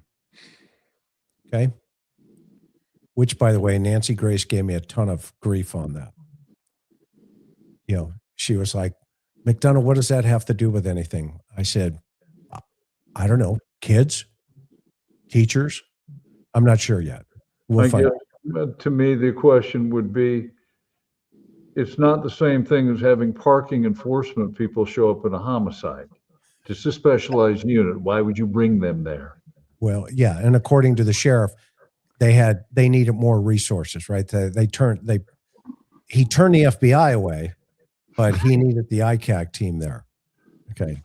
Yeah. How much is that bridge again, Gary, in Brooklyn? Okay. I wouldn't pay too much for the bridge. Yeah. If you've got some Pan American Airways stock to sell, I'll buy. Yeah. All right. So now we're at the house again. The sheriff's department's at the house again. They then impound Nancy's car. All right. They impound Nancy's car. They also, based on the data, they probably downloaded the phone, her Apple Watch. They downloaded her iPhone because I'm assuming they downloaded a phone. Okay. They downloaded the garage data. And now that they're learning a story, they're seeing a story. Okay. The CAS team shows up. They expedite all of their information. The DNA is collected, swabs are collected in the house as well as outside of the house. Some of we don't know what kind of forensic biological fluids. We know the blood on the porch. Okay. That comes back to Nancy. That's Nancy's blood. We don't know what's in the house and who that belongs to. However, one thing I want to point out, which was very, very interesting, the sheriff said it, and it was kind of very subtle. He said, well, some of the DNA is who we expected it to come back to. That's not the same thing as saying that it's insignificant. And he didn't say who. Mm-hmm. So is it the lawn guy that they put swabs? Is it the pool guy? Is it that guy? Is it family? We don't know.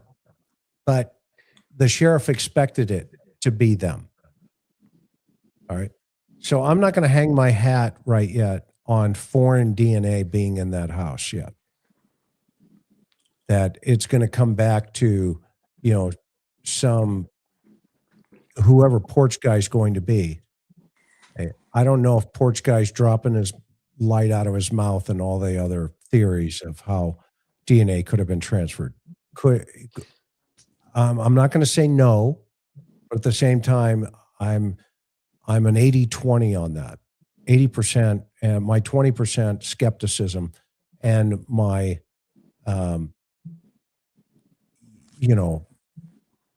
my cantankerous side of me is saying, wait a minute, hold your horses just yet. So I'm not getting as excited as everybody else is on the DNA that's out there. Okay. Can I ask something, Chris? Am I remembering correctly that a search led to the discovery of Nancy's blouse in the driveway? Or am I making that up? No, her blouse was in the front of the house near the wall. Another exemplar. Who found it? It was used for scent for the canines. So it was taken, in other words, it was taken out of the house, used by the canines, and left there unceremoniously, just dropped in the driveway. That's the reporting. Yeah. Go figure, right? Very interesting. They And must what have been did the men. dogs do? Oh, I'm sorry. Well, So I was going to say, they must have been men because that's where we leave clothing, where we drop it. but do we know what the dogs picked up, or that hasn't been released? Hasn't been released. They apparently didn't come up really with the Border Patrol team. Yeah, it was the Bortac dogs, the bloodhounds. Okay, one other thing I think we need to add to the list, which, on walkaways, you always check the septic system. I forgot about the checking of the septic system. In an 84-year-old walkaway, you know what? Maybe she walked into the septic tank. Yeah, remove the cement cover. We should check that just in case. And they did it at like day 10. Yeah. Yeah. With a septic walkaway. Okay. Now, anything so far have I missed anything so far? Because now we're going to get into the other one-off anomaly. Knucklehead and Hawthorne. Letters coming into news agencies and local news agencies, and then finally TMZ, trying to get the attention of an entertainment company and a news company. Okay, Gary, what red flags to you from a psychological aspect, forensic psychological aspect, what's going on in this person's head? Well, it's interesting because even in a fake abduction, let's just entertain the idea that this is being made to look like one. You would send a ransom note, even though somebody, for instance, might be deceased, but you wouldn't necessarily have to send it like that. Right? There are all sorts of ways that you could leave a ransom. So why do it in a way that brings such public attention to the situation? So that would get me thinking, what's the psychology of somebody who is using the very same mechanism that brought fame to Savannah, the news? Why do that? One might, on some level, wonder if it was somebody who resented the fact that Savannah got a lot of attention by being on the news and now wanted the same thing. And that's interesting. Doesn't that strike you as interesting? That it's the same mechanism that elevated the sister to fame? The use of the media? Oh, that's interesting. Yeah, I haven't. That's an interesting correlation, John. What were we going to say? I was just going to say, particularly since the person providing this information is remaining anonymous. So it's not as if they're trying to grab any sort of notoriety or fame. It's, I think the entire payoff is one of them in anonymity. And yeah, it may well be that it's a way of I don't know, highlighting or connecting with Savannah's success as a news person. Well, also, I would imagine that the reason for electronically transmitting is that you don't have to handwrite a note that where somebody might be able to detect from the handwriting or some other thing, something about. In other words, the notes are all sent in such a way that those characteristics, there's no handwriting analysis, nothing. It's all just electronically done, which I think incurs a risk too. Yeah. So the there must first be a one, yeah, go ahead. Was no, there I'm one? sorry, Gary, finish your thought. No, I just want to know if there's one that was handwritten. As far as I know, they were all electronic, right? I think you're right. Yeah. And the first one was sent to a local TV station that did not had it for hours and did nothing. And the second one, I'm sorry, the same one was sent to TMZ, who put it right out. So was that designed, Gary, to torment the family? It's possible. I mean, it could also reveal that the individual has, in addition to whatever the heck is going on, this sort of need for notoriety, or to, it almost seems to me to suggest somebody who, whatever the motivation, whatever pragmatic motivation there was, might be sort of accidentally revealing that there's also some kind of element of jealousy of the fame of Savannah or the attention that Savannah gets through the media.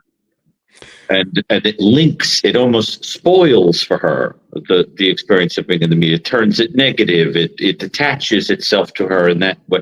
And that's interesting, because that's the kind of thing that starts to point to somebody who knows you and has a resentment. And do you guys pick that up too? That it feels like an unnecessary extra?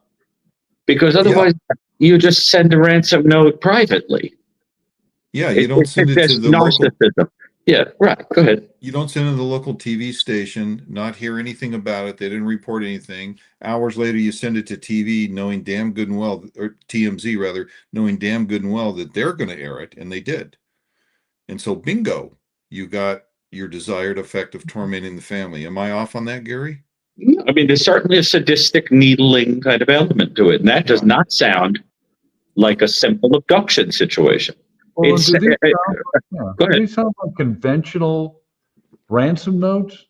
I mean, I don't know that we've seen them, but to me, the entire purpose of a ransom note is we have this person, you give us money, we'll give it back. That's it. But we'll take it in Bitcoin, and oh, by the way, you can also do a payment plan. It's like what, QVC kidnapped the woman? Well, not only that, if you want somebody to believe you, it's so funny, it's awful. But if you want someone to believe you that you have safely abducted a family member, so they'd even be willing to put the money, it would concern you very much that there were blood droplets and things like that. You would tidy it up. The point would be that you want it to look like she is in perfect condition. Send the money. You wouldn't leave a scene with blood droplets. That's moronic. It wouldn't make sense. It would be like the cargo had been damaged. Who would believe that? So I just think that what it suggests to me when we're thinking about abduction that went south and you try to get the money anyway, versus, something being made to look like an abduction when it's really something else, is that one way or another, this person seems to be, through the extra unnecessary use of the media, accidentally giving away the game. That the motive may be partially personal, because sadism, even in the worst torturers, is always born of years of resentment. Why else do you have to be sadistic if you're not leveling some playing field? So why you gotta level the playing field like that? What happened to you? See what I mean? So I think there's something to that. What'd you say? Too many moving parts.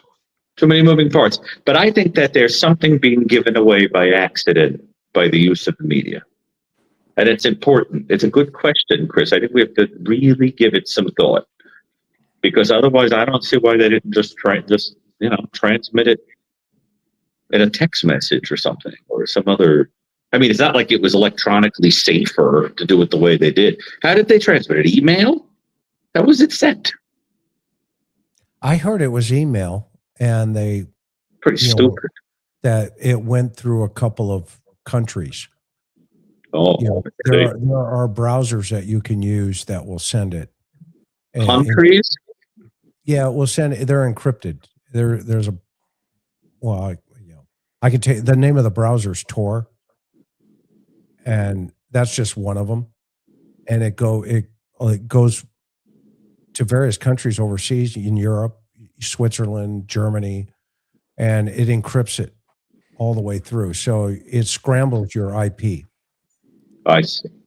Now, Savannah, on the interview with Hoda, and then she seemed to think that the communication about the apologizing for the mother and the heart thing, that was real. That is a separate message from the one that was verified because of the knowledge of the Apple Watch location and the broken light? Or is that the same message? Well, if they are real, okay, it doesn't mean that porch guy sent those. Oh, no, not at all. I don't think, no. Okay, so I wouldn't trust porch guy to get himself out of a paper bag. So one off, let's stay with, Knucklehead, who now interjects himself into this event from Hawthorne.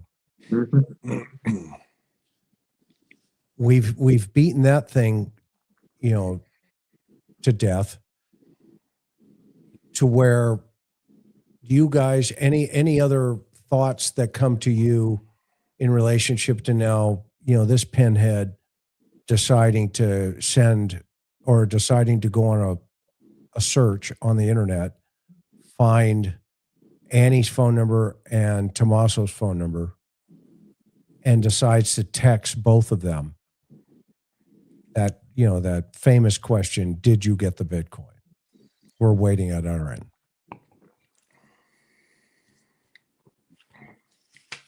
And who the 9-second phone call was to. Yeah, we still don't know who that was. And if there's any additional language that's being held back that isn't in the affidavit, because that would be critical. Because the interpretation made by law enforcement, as I understand it, is that it was an attempt to extort the family, like by falsely implying, right? Isn't that the idea that they were part of holding her for ransom? But there's not an iota, not a scintilla of language about her or being held for ransom or anything else in that message. So is there language being held back, or was that being inferred? Agreed.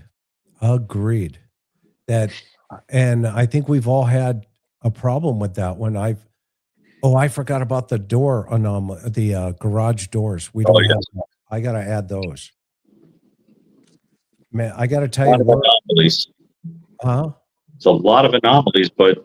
Well, I'm up at 10, 20, 30, 40, 50. Right. So we have to keep repeating that these are anomalies, but in asking these questions, the intention is not to cast aspersions on people that have been publicly cleared. They're just things that make you scratch your head and go, I don't know how to explain this. Well, so far we have to be fair. I mean, let's be fair, right? As investigators, we have at least 50 things we need to clear. I don't think I've ever had a case of all my years where I had 50 anomalies. So far. I'm just saying, you're going to need the FBI, Sheriff. You're going to have to clear at least 50 anomalies. Okay. And he steps out and goes, everybody's cleared. Have a great day. Thank you so much. Well, no, but everybody's still kind of on the plate. Everybody's we're not pointing to anything. Okay. You see this one right here? I love this. I've had this here. Action. Do what is right, not what is easy. Okay. And the guy here's getting on a surfboard. He's about ready to get crunched. And it's just, that's weird in itself. That piece of the puzzle is weird. Okay. Now we jump into the new car that's interjected into the problem. First one is the poor DoorDash guy, Jose. Oh, yes. I forget the guy's name. They hit his house with a search warrant. They take his phones. They nail him driving back to the house. And the next day that the guy's out, or that night, the guy's out saying, you know, I did nothing. I don't know what you're doing here. But that sounds like some cast team information came back. And they probably caught him in a little geographic circle of sorts. That's what it sounds like. Yeah. Yeah. And somebody that would, it makes sense that DoorDash would be somebody driving at an hour that was unusual and whatever. And probably just they were crossing their T's and dotting their I's, right? Right. And remember the comment about the thousands of cars to check. Remember that whole thing? Yeah. But one of the things Ann Burgess has asked is if AI could be used to speed that process up. Yeah, there's a couple companies that can do that in about 25 minutes. They counted every bullet that was fired in the Las Vegas shooting. So, and the trajectories and their impacts. So there are companies out there that do that. Okay. So are you guys taking any thoughts so far to now that we're shifting gears into the we've got the Uber driver. Let's just do anomaly cars, right? We got the Uber driver. We got the Carlos, the DoorDash guy, and now we have the third Range Rover guy, Luke, and somehow his girlfriend, who's locked up, somehow gets pulled into this. So Luke, his Range Rover gets impounded that he bought from a dealership because he had crashed a car days before this. And so they impound his car and they process him, they process the car, and they cut him loose. He shows up pretty rapidly to say, hey, I don't know what you're talking about, but here's my lawyer. I'm in his office. I'll do a press conference with you, answer all the questions. Would any good defense attorney push his client in front of the media that quickly?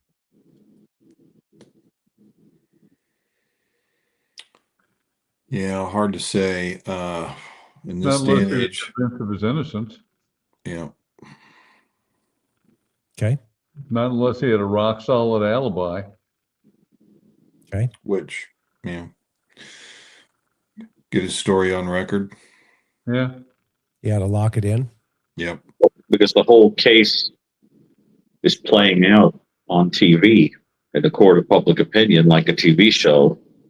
You push the person out into the public to talk. Everything's on camera. It's like that movie Network, where everything is sort of understood as occurring on a stage, you know, and so it doesn't feel like real life anymore. I think that a lot of the decisions in this case, so I'm going to put that in the been based on the public eye being on the case. I'm not going to put that in our first column over here. I'm going to put that down here in a fishy column. Luke. Which one in the fishy column? What's in the fishy column? Luke. Fish. Yeah, the fish. Fish. Okay, and well, because Bob is a fisherman, I'm going to put right. a fishy column here. I think it's a cutthroat trout in there. So we're at number. Okay, so we've got. You got me hooked. 4. Ooh, that's hilarious. man, that was a good one, Bob. Oh yeah, that's hilarious. So I've got I'm pushing that one over into the fishy column. A good line. Okay, that was a good line. Oh my God. Yeah. Let's reel it in, guys. They caught that guy in the net. So we'll see. We'll put that over here. Yeah, Well, but he was we'll- but he's already been a catch and release. So They filleted him, man. They absolutely. and then they released him. Stop.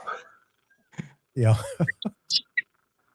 Okay, that's where we're at there.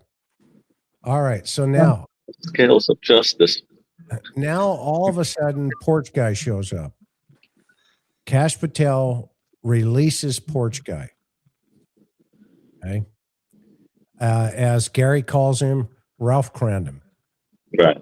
With that ridiculous, the pork guy is the one with the ridiculous Ralph Cramden outfit. Yeah. One of these days, Alice.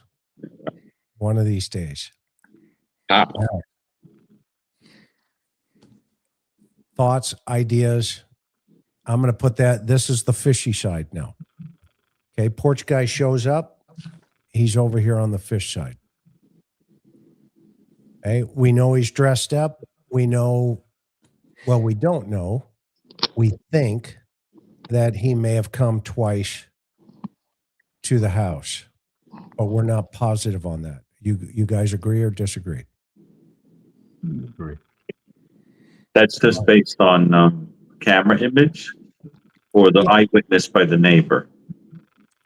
Well, the camera image right now, because remember that we got two pictures, one with a dark background, which would probably not have been taken during a full moon.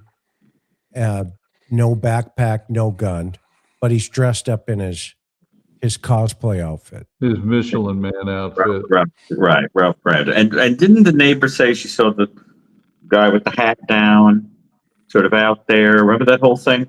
The neighbor said that you see. Is that the same day that the image is the 11th of January? Yeah. Right.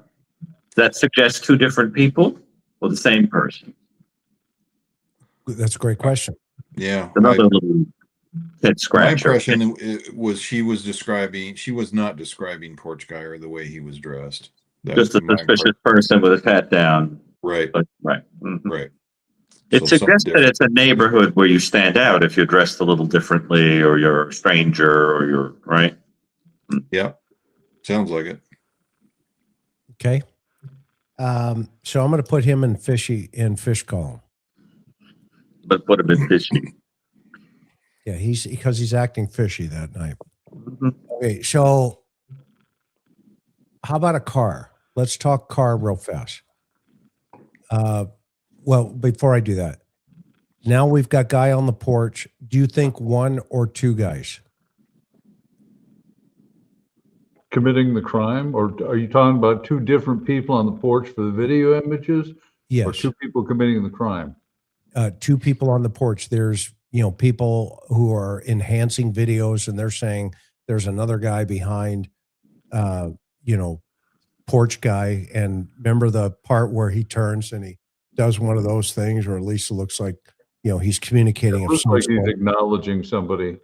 Something or somewhere. I mean, that's a 50-50 for me. Okay. But I think there are two people involved in this incident. Garrett, Two people, you mean two waiters, but that doesn't include who may be behind. Two waiters, right? The chef of the future, right? Exactly. We've got the man from space and the chef of the future. Right. 2 foot soldiers. Right. Dressed alike. Yeah. Dressed. Yeah. Thanks, Bob. From Walmart. Well, attention, Kmart shoppers. Blue light special. I think they're the same guy. Okay. So you're talking about both the porch guys, right? That's what you're saying. Yeah, we're talking about porch guy. Okay, you're saying porch guy is two different people on two different nights. Correct. Well, no, I'm saying that it could be the same night or the same porch guy as the full moon, but I think there's somebody who has has a role of vehicle. Oh, Okay. yeah. Okay. Yeah, I agree. Okay. I see what you're saying now. Sorry. Well, and that's why he has the walkie-talkie. Okay. Gary, how many? I think At there's least two. at least two, and probably if porch guy or guys are not the same as the chef, at least Okay. somebody behind the curtain. So a cabal of at least three, probably more, but at least three, but two on the ground would be my sense. Okay. And this is interesting. You think there could be a woman in any of this? Could be. Who knows? That's an interesting thought. If Okay, there's so- truth to the note, I'm really sorry, your mother, we didn't know your mother had a weak heart or whatever. I suspect a woman wrote that. Oh, interesting. That's always been as soon as I heard that Savannah thought that was real. I said, it sounds like a woman wrote that. So Yeah, you we would talked take about the woman that, off didn't the we? plate then. That was my sense, just the sense. Yeah. There was something about the sensitivity level, the empathy, the whatever. It just suggested to me. I mean, it could be a ridiculous idea, but that sounds to me like it was written by a female. Okay. But I can't prove it. Because a woman would be more inclined to apologize in that way than a man, right, Gary? It's just it's sensitive. Right. It's empathic. It just doesn't feel like a psychopathic male wrote that. I just don't think so. I suspected that a female wrote that to Savannah, Okay. but who knows? But that just strikes me as very interesting. But on the ground, who knows? Anything goes. Yeah, and Laura says, and starting it with deer. Yeah, that's I wanted to ask one other thing before I forget to ask it. Yeah. Remember we talked about the idea that Nancy might have fallen with the blood that was left or whatever. And of course, this whole idea that she had difficulty ambulating or whatever. Another thing I keep finding myself thinking about is there any possibility that she was drugged? I've been thinking about that a lot because in elimination murders, if this is elimination murder, sometimes because you have some prior interaction with the person or whatever, and you want to make it sort of easy, painless, whatever, sometimes you drug them. And I was just curious about that. Was she sort of not completely clear-headed, that kind of thing? And she falls or whatever. I don't know. I just was wondering about it because I'm aware of other cases where, you know what I mean? You give her something that kind of makes her woozy, and then I was just wondering, did the thought occur to any of you that you may have been drugged? Well, I mean, it's always a possibility, but go ahead. Yeah, no, I agree. It's possible, but I mean, there's really no way of knowing. No way to know. But let's say she was killed somewhere. It's Right. also an added stressor to the suspect, believe it or not. Well, that also would sense if you want a more compliant victim. That's what I'm wondering about. Right. If the idea is that, she's given something and who knows, maybe that's what leads to her demise when you're trying to get her out of there.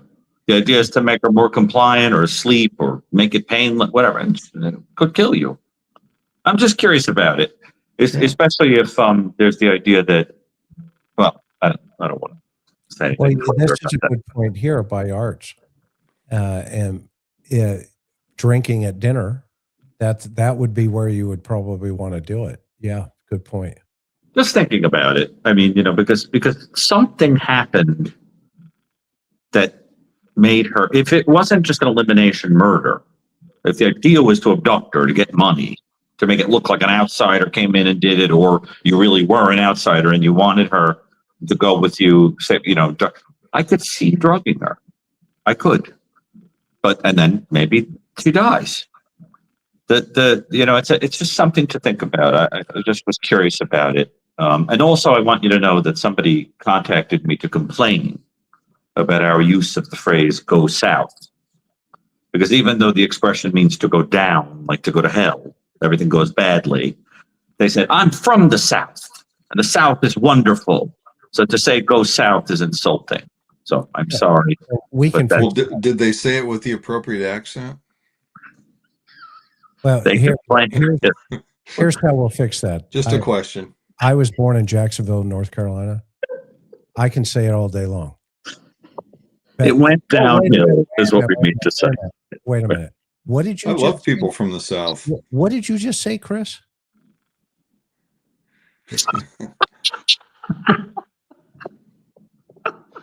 Okay, so we just fixed that problem. There you go. But anyway, so we mean it went downhill. So, but I was just curious. It's something, one of those things that I'm curious about. If this ever gets solved, I'm curious to see if that impression turns out to be true. And my new daughter-in-law is also, her parents are from North Carolina, so we can all say that. I love North Carolina. Beautiful state. Oh yes. Okay, so beautiful things in it.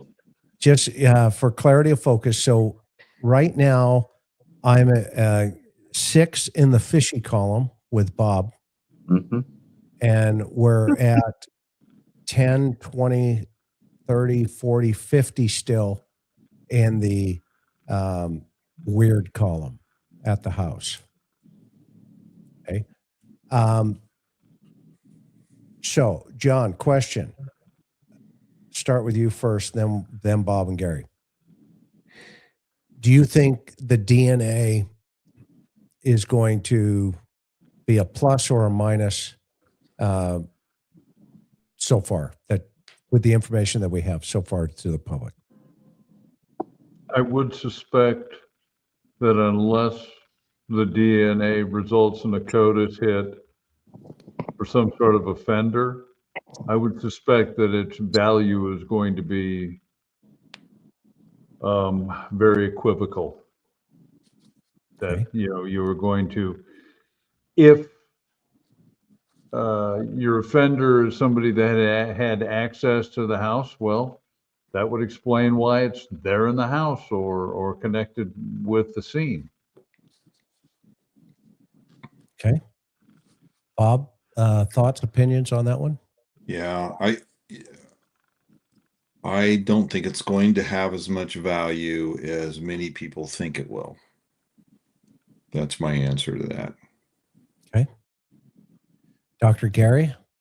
I'm worried about that too. If they're able to build up an individual profile, I think they call that deconvolution, right? Is that the word? Where you have a whole bunch of mixed DNA and you need at least 40% or something like that of an individual. And then I think they'll probably go with genealogical databases to try to see if they could link to somebody. But I am increasingly finding myself thinking that it's going to be disappointing. I'm worried about it. I think if this case gets solved, it'll be more electronics, telemetrics, things like that. That sort of, what are the perspective? Chris, you need to from Nancy Grace at the family. Oh, I have. I don't know what that. I have, and she's taken it gracefully. Yeah. Does she take anything gracefully? I don't know. She's really sweet behind the scenes. I'm sure. She really is, and she's pretty cantankerous we have a herself on shtick there. that we go back and forth. But you guys know me. I mean, John, how many times would you tell me, "Hey, please don't do that"? And I'd be like, "Well, wait a minute. Okay, what the heck are you talking about?" I wouldn't tell you to do, Chris, I wouldn't tell you to do anything that I wouldn't do, and I got in trouble for the same things. I know, and John's backed my play so many times. I mean, he went to bat for me so many times to keep me out of trouble. That's what a sergeant is supposed to do. Yeah. Well, I'm sure John was a co-conspirator in some of your John was right beside me. He'd be like, "Let's go." I know John pretty well. And I'd look at him and say, "Okay, you got my 6, right? Okay, let's go. We're going to run through this thing." Okay, let's run into some. Okay, the bottom line here for this is we've got this diversion stuff, this going on. Okay, Gary, you didn't see this earlier. Who is that fighting? Is that supposed to be Kash Patel? The sheriff, yeah. Chris, he is the boxer, I think. The red corner, and the sheriff's in the blue corner. But the sheriff is the boxer. Yeah, he was a boxer. That's why I put him in this outfit. Oh, you made this? Yeah. It's just shtick. No, Gary, it's real. No, I don't mean that. I know somebody made it, but I don't know who made it. That's so funny. You missed that fight? That's hysterical. I just meant maybe somebody else made it, not Cantankerous Chris. So, Chris, can you put that back up for a second? You mean the files are in the computer? Remember from Zoolander? Go Snappy, that was remember Mad Magazine, Snappy Answers to Stupid Questions? Yes. Yeah. That's what that was, right? So for those of you that remember the old Batman and Robin series, when they got in fights, they always had the pow with the highlighted. Bang. I think that's what you ought to put up there, Chris. Oh, I should have put pow and zoink. Remember zoink? Yeah. Bang. Pow. Oh my gosh, that's hysterical. Wham. Yeah, Wham, was yeah. a good one. That was a good one. Okay, so there was a famous episode where Batman fights Frank Gorshin as the Riddler. Remember the boxing one? Yeah. Yeah, that's a famous episode. And they're like, pow, zoink, fighting. Yeah. Riddle me this. The dance? Yeah, right. The Watusi. The Batusi. It's so funny. I love that show. Okay, we're not right. And I know, and even the look at even the chats we're in. Pow, kapow, bam, wham. I love that show. It was the best. It was so ridiculously campy. I love it. Yes. And by the way, we are working on this right now as we speak. We met with somebody today. We got a great company that we're probably going to be going with, which would be the first time really in 5 years that we even considered any merchandise. And you're right. I'm going to take advantage of Parades Magazine calling me cantankerous. I love that. There are a lot of criticisms. What were you, Heartthrob Gary? Who were you? Let's not go there. There were a lot of criticisms that are funny. Yes. You know, like something's not right in River City or DLR or whatever. But I like when you say, you think? I say okay a lot. I like when you go, you think? Yeah, I haven't figured out how to. How much is that bridge in New York? You know, you've got a bunch of them. Yeah. Lance Corporal bag of donuts. Lance Corporal bag of donuts. Home fries. Because people have lied to us so much. I'm so used to sitting across from bad guys, and when they lie, you just go okay. Does it say stupid on my forehead? Yeah, well, that was the other one. Yeah, I used to. Did you see any neon lights on the top of my forehead? No, either do I. Let's continue this conversation. I tell them. All right, let's go through some of the questions that we've got going here, and then we'll cut everybody loose. Let's see here. After everything that has transpired, how should we expect a trial would proceed and the person responsible to be prosecuted and convicted? Anybody want to grab that? Well, yeah, I still believe that there's a good chance that this will be prosecuted federally based on the fact that we saw those assistant U.S. attorneys doing a survey of the home, month and a half ago or so.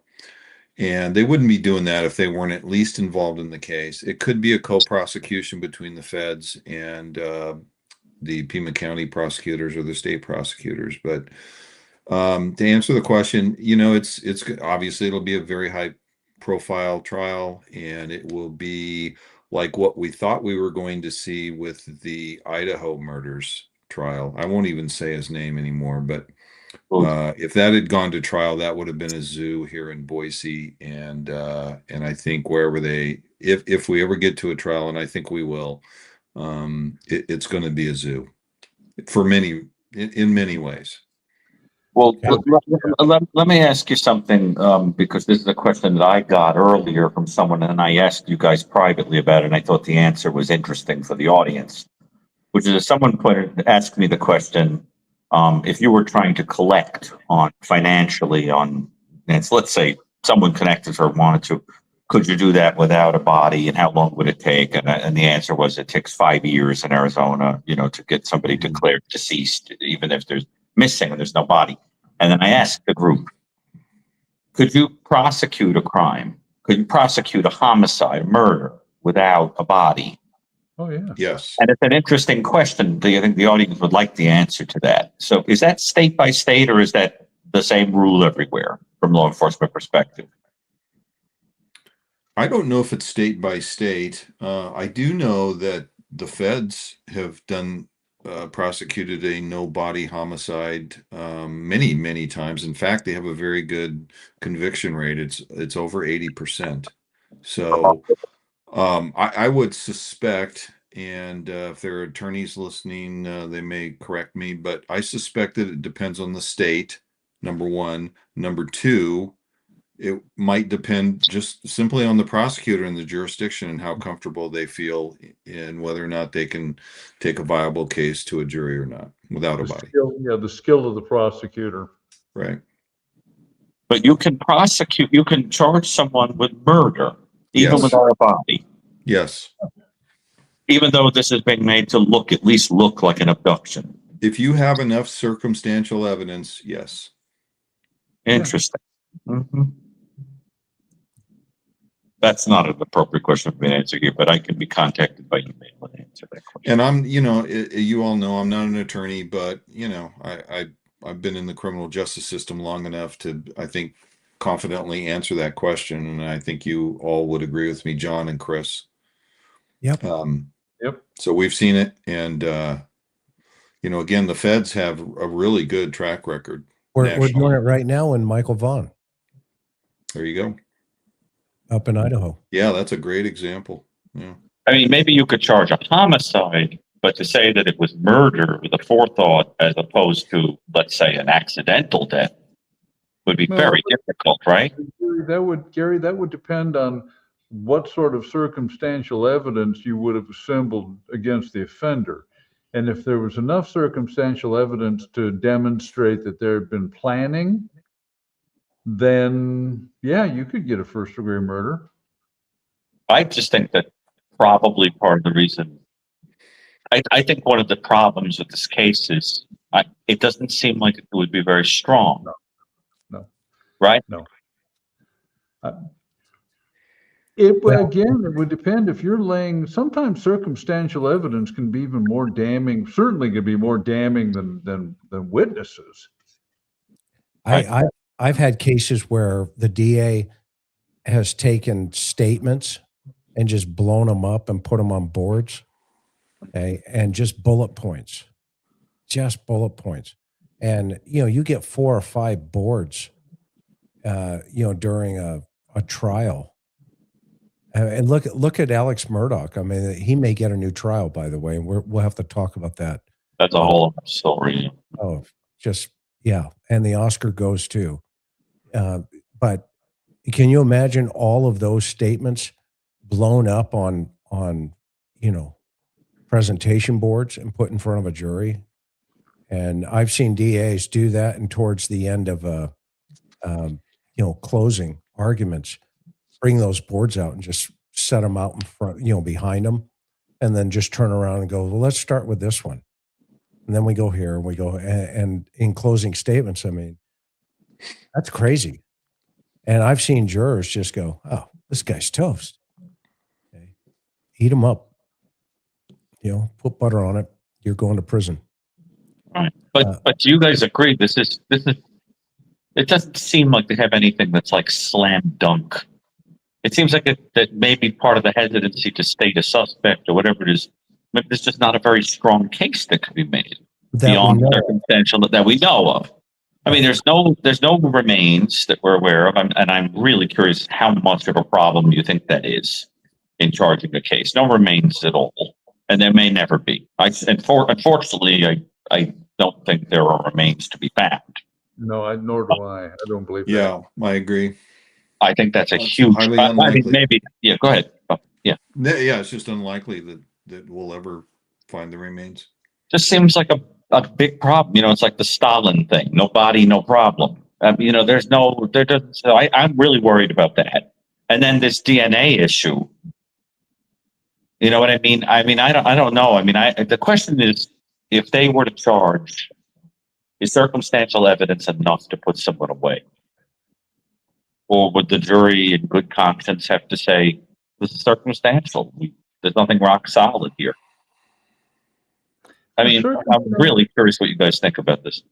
Gary, circumstantial evidence doesn't have any lesser value than other forms of direct or documentary evidence.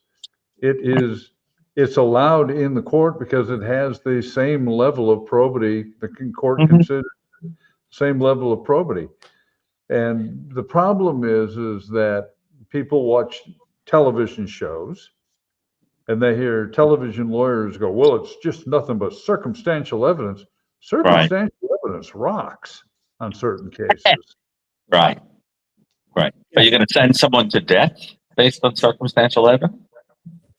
Well, you may not go to the death penalty, but certainly you can charge them with first degree or second degree murder. Let me give you a simple analogy on circumstantial evidence. Okay, I got a single pen. Okay, right? Observation, witness, blah, blah, blah. Right. Now all of a sudden I get a second. Okay. If I do this, I could probably break these. Okay. But now all of a sudden I get a third.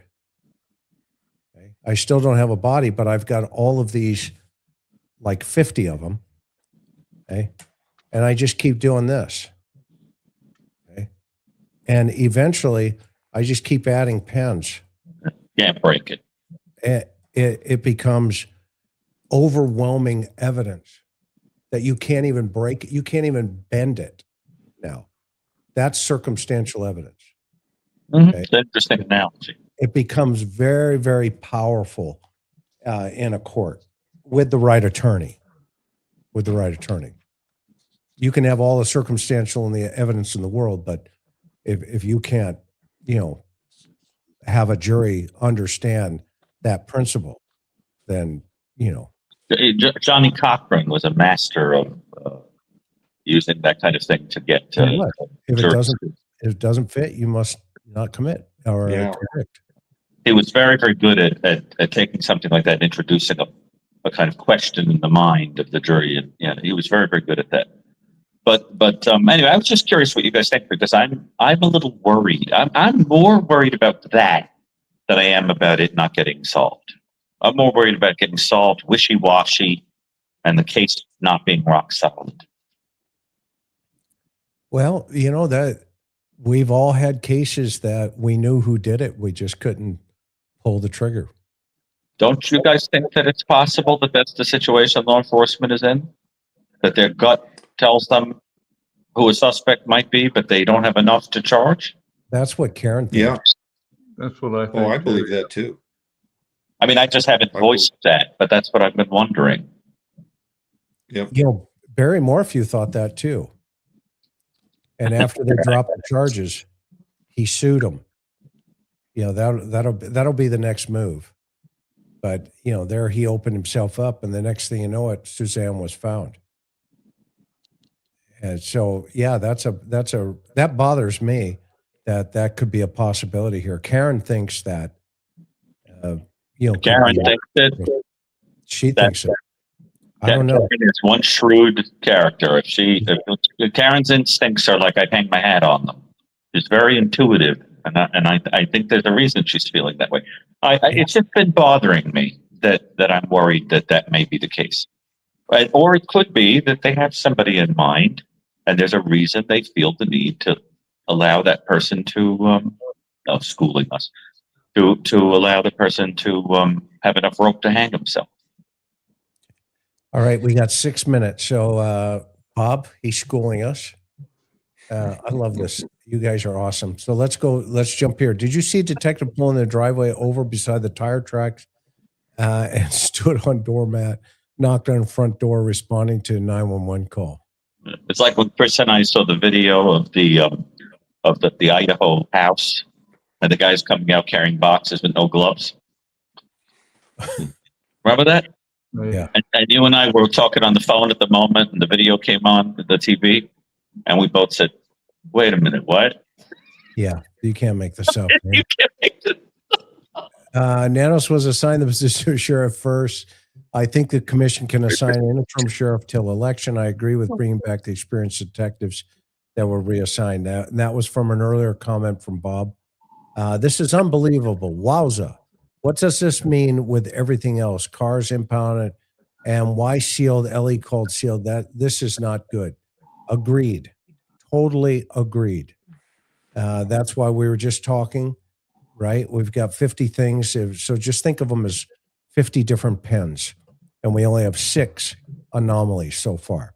But there could be 600 anomalies that we just don't know about yet. So right now we're going to keep an open mind on both sides of the coin and see what happens. Do you guys think the reason he let them get involved was because of the note? Who's them? Who are the people in these pronouns? Who's the he? Who's the them? Who does that mean? Do you guys know? No.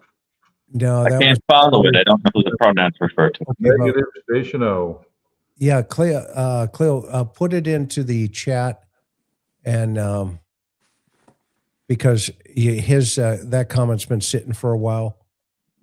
So give us a little better clarity, and thank you for the comment. There's another interview FBI agent that came out today who did not agree with what Kash Patel claimed, said that they have been working with Pima County without any issues. Who's telling the truth?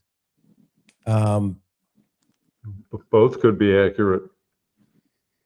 Yeah, and I think the troops, as we have said here many times, all the guys and gals are working together. Why is Dr. Gary being so mysterious tonight? Because he's got that beard. I don't even know what they're talking about.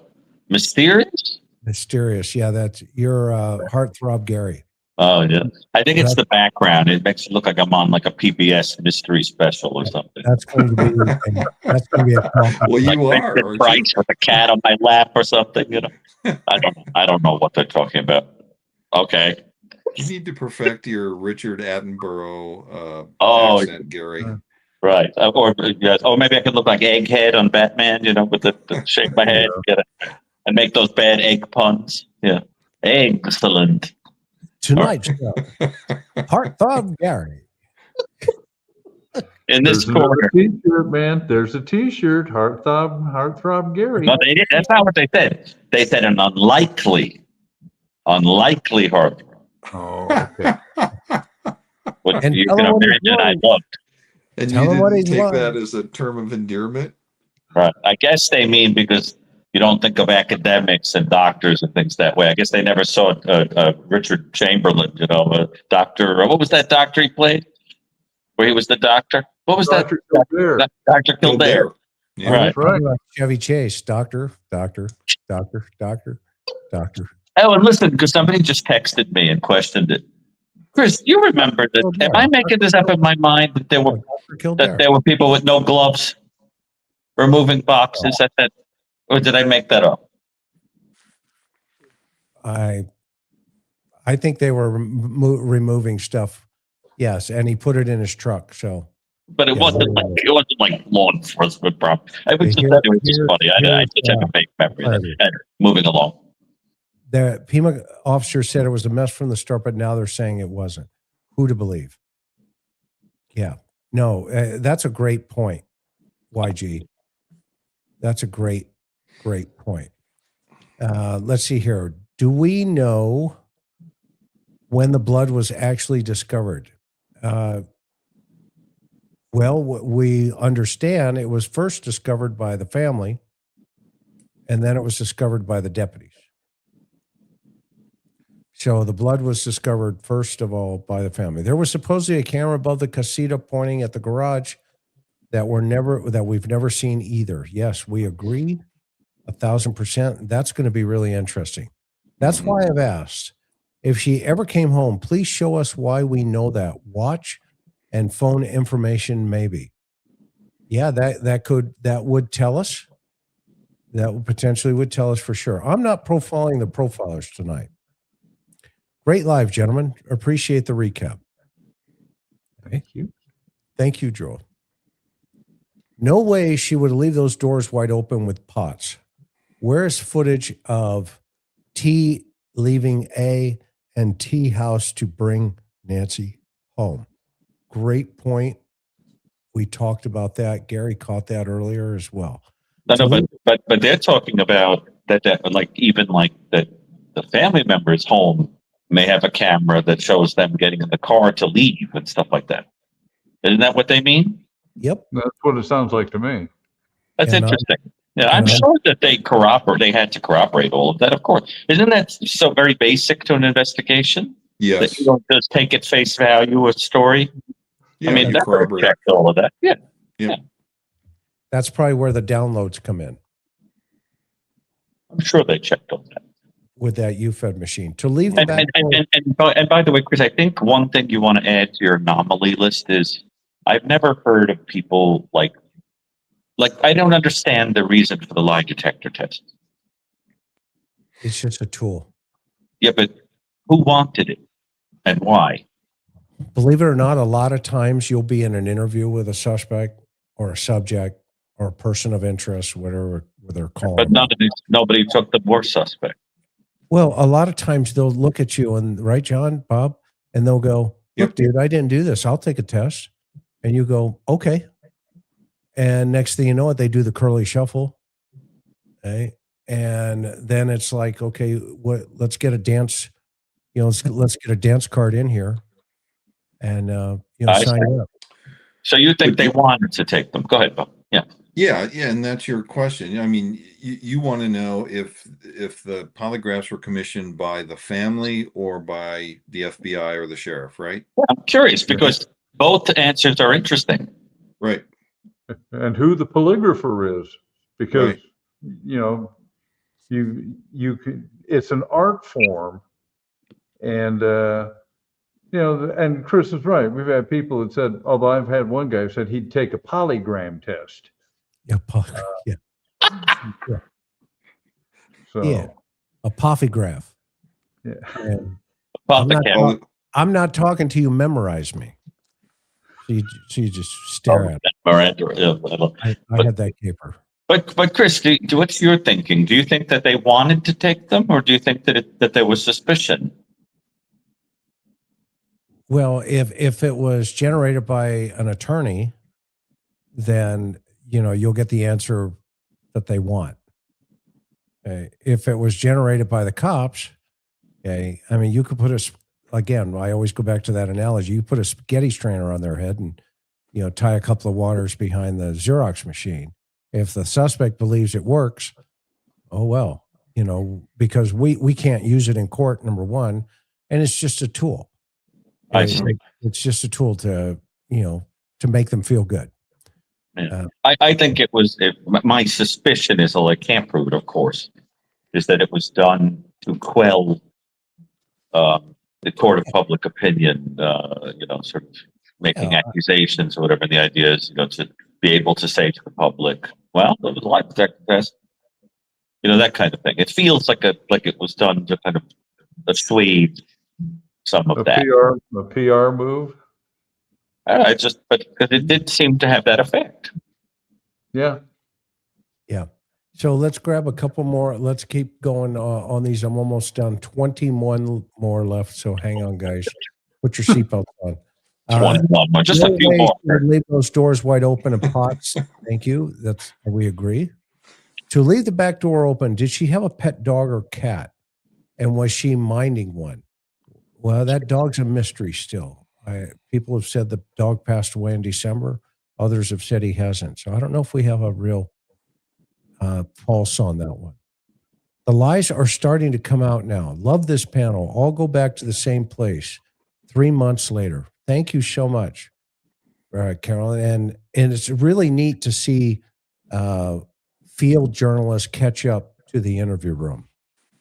but they don't give us credit. But that's okay. We're used to it. Also, the issue of the two front doors being left open, closed, locked, or unlocked. Thank you. Great point. Was the blouse left by the area of blood spatter stood because dogs stopped alerting there? Great question. There was blood going all the way out to the end of the pathway near the railing and going towards the circle in front of the house. SG initially responded, is everything's okay. In my opinion, is odd. This was a Sunday afternoon, not the middle of the night. Great point. And maybe that, as we call it, insert here, comment about the 911 call or a medical incident became problematic. TMZ has an online send your story form. Okay. Yeah. That's probably where they sent that note, maybe. Nano said he was at the house on the 30th. Nano shows up to a walk away. Nano's 40 years experience, whole presser at crime scene. Nano's doing crime show to get to be a hero. Questions all over. Yeah, that. What do you guys think of that crime show thing? I don't follow what they're referring to. Well, he shows up to a walk away. Well, that's after they called detectives out, and plus, you know, as a high profile person, and so that doesn't bother me that he showed up, even if it was just a walk away. He should show up if it was just a walk away like that. Okay. If anyone can have hope for Nancy, it's beautiful. Elizabeth Smart found 9 months later. Thank you for bringing that up. Good point. That's a pretty fascinating story. Yes. She was staying with friends nearby, so saw home after Ellie called. Thank you. Warrant sealed. Is that normal? No. Generally, no. I mean, if it's something you don't want the public to know, then yes. That's why you seal it. Yep. But not all the time. You don't always seal warrants. Do you think it would help if Savannah spoke out and stated she saw Nancy arrive home on video footage that evening and address the rumors where she was taken home?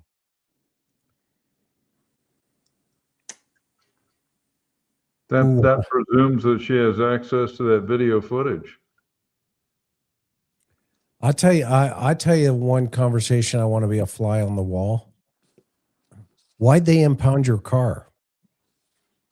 You're my sister. Whoop. Gary went to see Elon Musk again. He'll be back. Hey, Chris, just one more comment on that search warrant seal question. So it requires a judge to seal a warrant, and a judge will take a request from law enforcement and or the prosecutor to seal a warrant, and they will weigh that just like they would when they issued the warrant to establish probable cause. And sometimes they don't seal warrants. But usually if law enforcement, whether it's the detectives or the prosecutors, ask for it, especially in a case like this, the judge, most judges will grant that. Awesome. Good answer, Bobby. Let's see here. Hawthorne guy plays at same places as T-bands and sheriff turned down help from searchers. Cannot disagree with that. What are the chances backpack guy was backpack gal? 50-50. I'm buying a lottery ticket. It was vital that Nancy had her meds, but missed her 10 p.m. dose, right? Why? Porch guy showed up later. Up to then, life was normal, right? Probably. Dr. G, I asked you last night. Thanks for asking them. Thank you. Let's see here. I definitely married up. Yes, you. Oh, yeah. Oh, as a saying on a shirt. Yeah, definitely. No doubt about it. And we'll put that on Heartthrob Gary's shirt as well. If it was prosecuted, Gary, are you frozen? Yep, he's in space. if it was prosecuted for M, would it still hold up probate? If it prosecuted for the big word, the 187. Yes, it will hold up probate, just like D. Warner and Dale. Thank you for still covering this case. Thank you for your kindness and being here and helping us. Gary, you froze, right? Look like I kept the Wi-Fi was unstable and it kept booting me, but I think I got it now. You're good. You look right out of an Alfred Hitchcock movie when you go back to play it back. Dr. Gary, could fame be enough motive for a mastermind? But could fame be enough motive?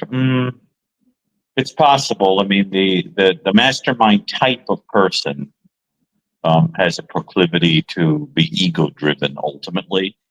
And so you can see that, but it tends to be wrapped up in a cause.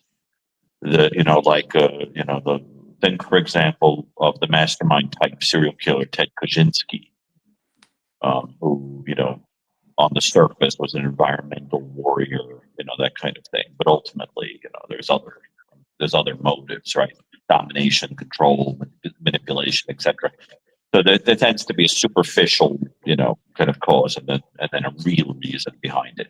It's possible, but it wouldn't be the overt. It would be perhaps a secondary one. But I think that type of person is so narcissistic, and that it tends to play a role one way or another. That's why they're masterminds. They have to do it in a way that makes them look especially brilliant. Kiki J, was A&T's son a witness to seeing Nancy? We do not know that. That is a great question, but we don't have that. Julie asked, why no visual? Great question. Or a great comment. Yeah, why no visual? And now they're starting to take it down. The HOA has sent letters telling people not to bring stuff over. It's a funny thing, Chris. If behavioral science was involved and they really thought this was an outsider, like some pervert or something else that did this, they would probably encourage you to have the vigil because the offender would probably show up to it. Mm-hmm. You know what I'm saying? That would be that's 101 for behavioral science. They'd be like, yeah, have the vigil. Keep your eyes out. Probably going to show up, right? Yeah, that's a good point. He's watching tonight. But I'm saying you would definitely want to have the vigil. If there's some serial killer or some he'd be there. Love this panel. As always, so informative, professional, insightful. Love you guys. Always look forward to these panels. Thank you. Thank you, CSE. We love you too. We really appreciate all your support and being here with us and hanging around with, a bunch of knuckleheads. So Nancy played Mahjong Sunday night or Saturday night, but a dementia walk away Sunday morning. Yeah, great. What a great point. There you go. That is. That's a home run right there. That's a home run.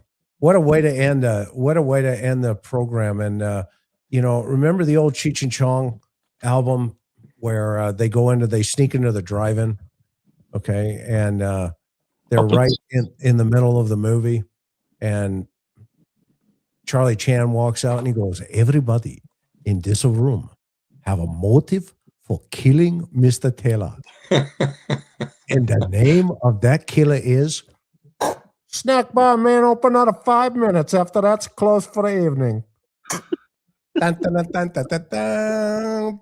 That's the show tonight, everybody. We love you all. Thank you so much. And this is not a cold case, everybody. This is still active. It's moving forward. Keep your wits about you and be patient. It's coming. I mentioned John's books and John, where can they get your books? In the links below, and what else? Links below. I want to thank everybody that's bought the books. There was a question there about it's May and the book isn't out.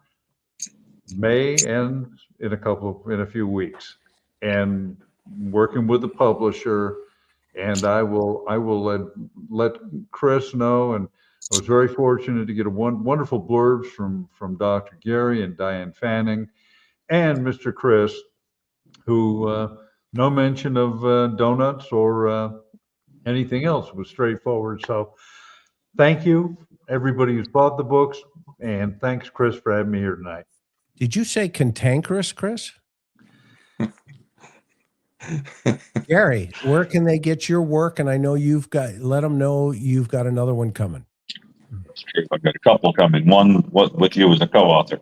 But the New Evil, the one that most people would be reading, that's you can go to Barnes & Noble or get it on Amazon or get it at barnesandnoble.com or any major bookstore.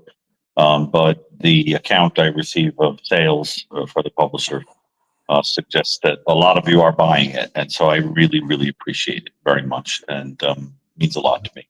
And keep the feedback up. I love hearing from people that have read it and have questions, and it's a beautiful thing to send your work out there and have it inspire so many people and benefit people. So please keep that up. Awesome. Bobby, where are you fishing now? I'm not. I've got the beach on my mind, so that's going to be my next pit stop. Awesome. Awesome. Okay, guys and gals, thank you so much for being here. We sure appreciate that. Hit the hype button now. I guess there's a hype button. So hit that hype button and hype it out there.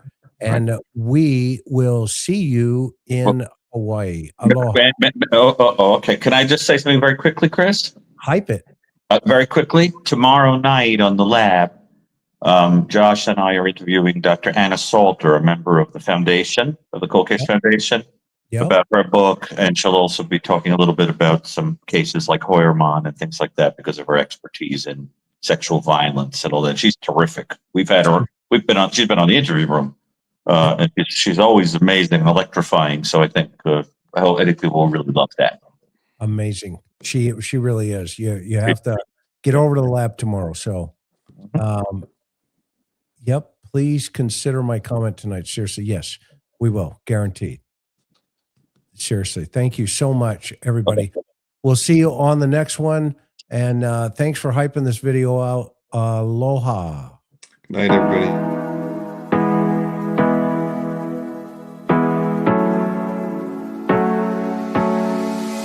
Hard working every day, I'm stressed out 24/7, babe. No timeouts, wish we could fly away.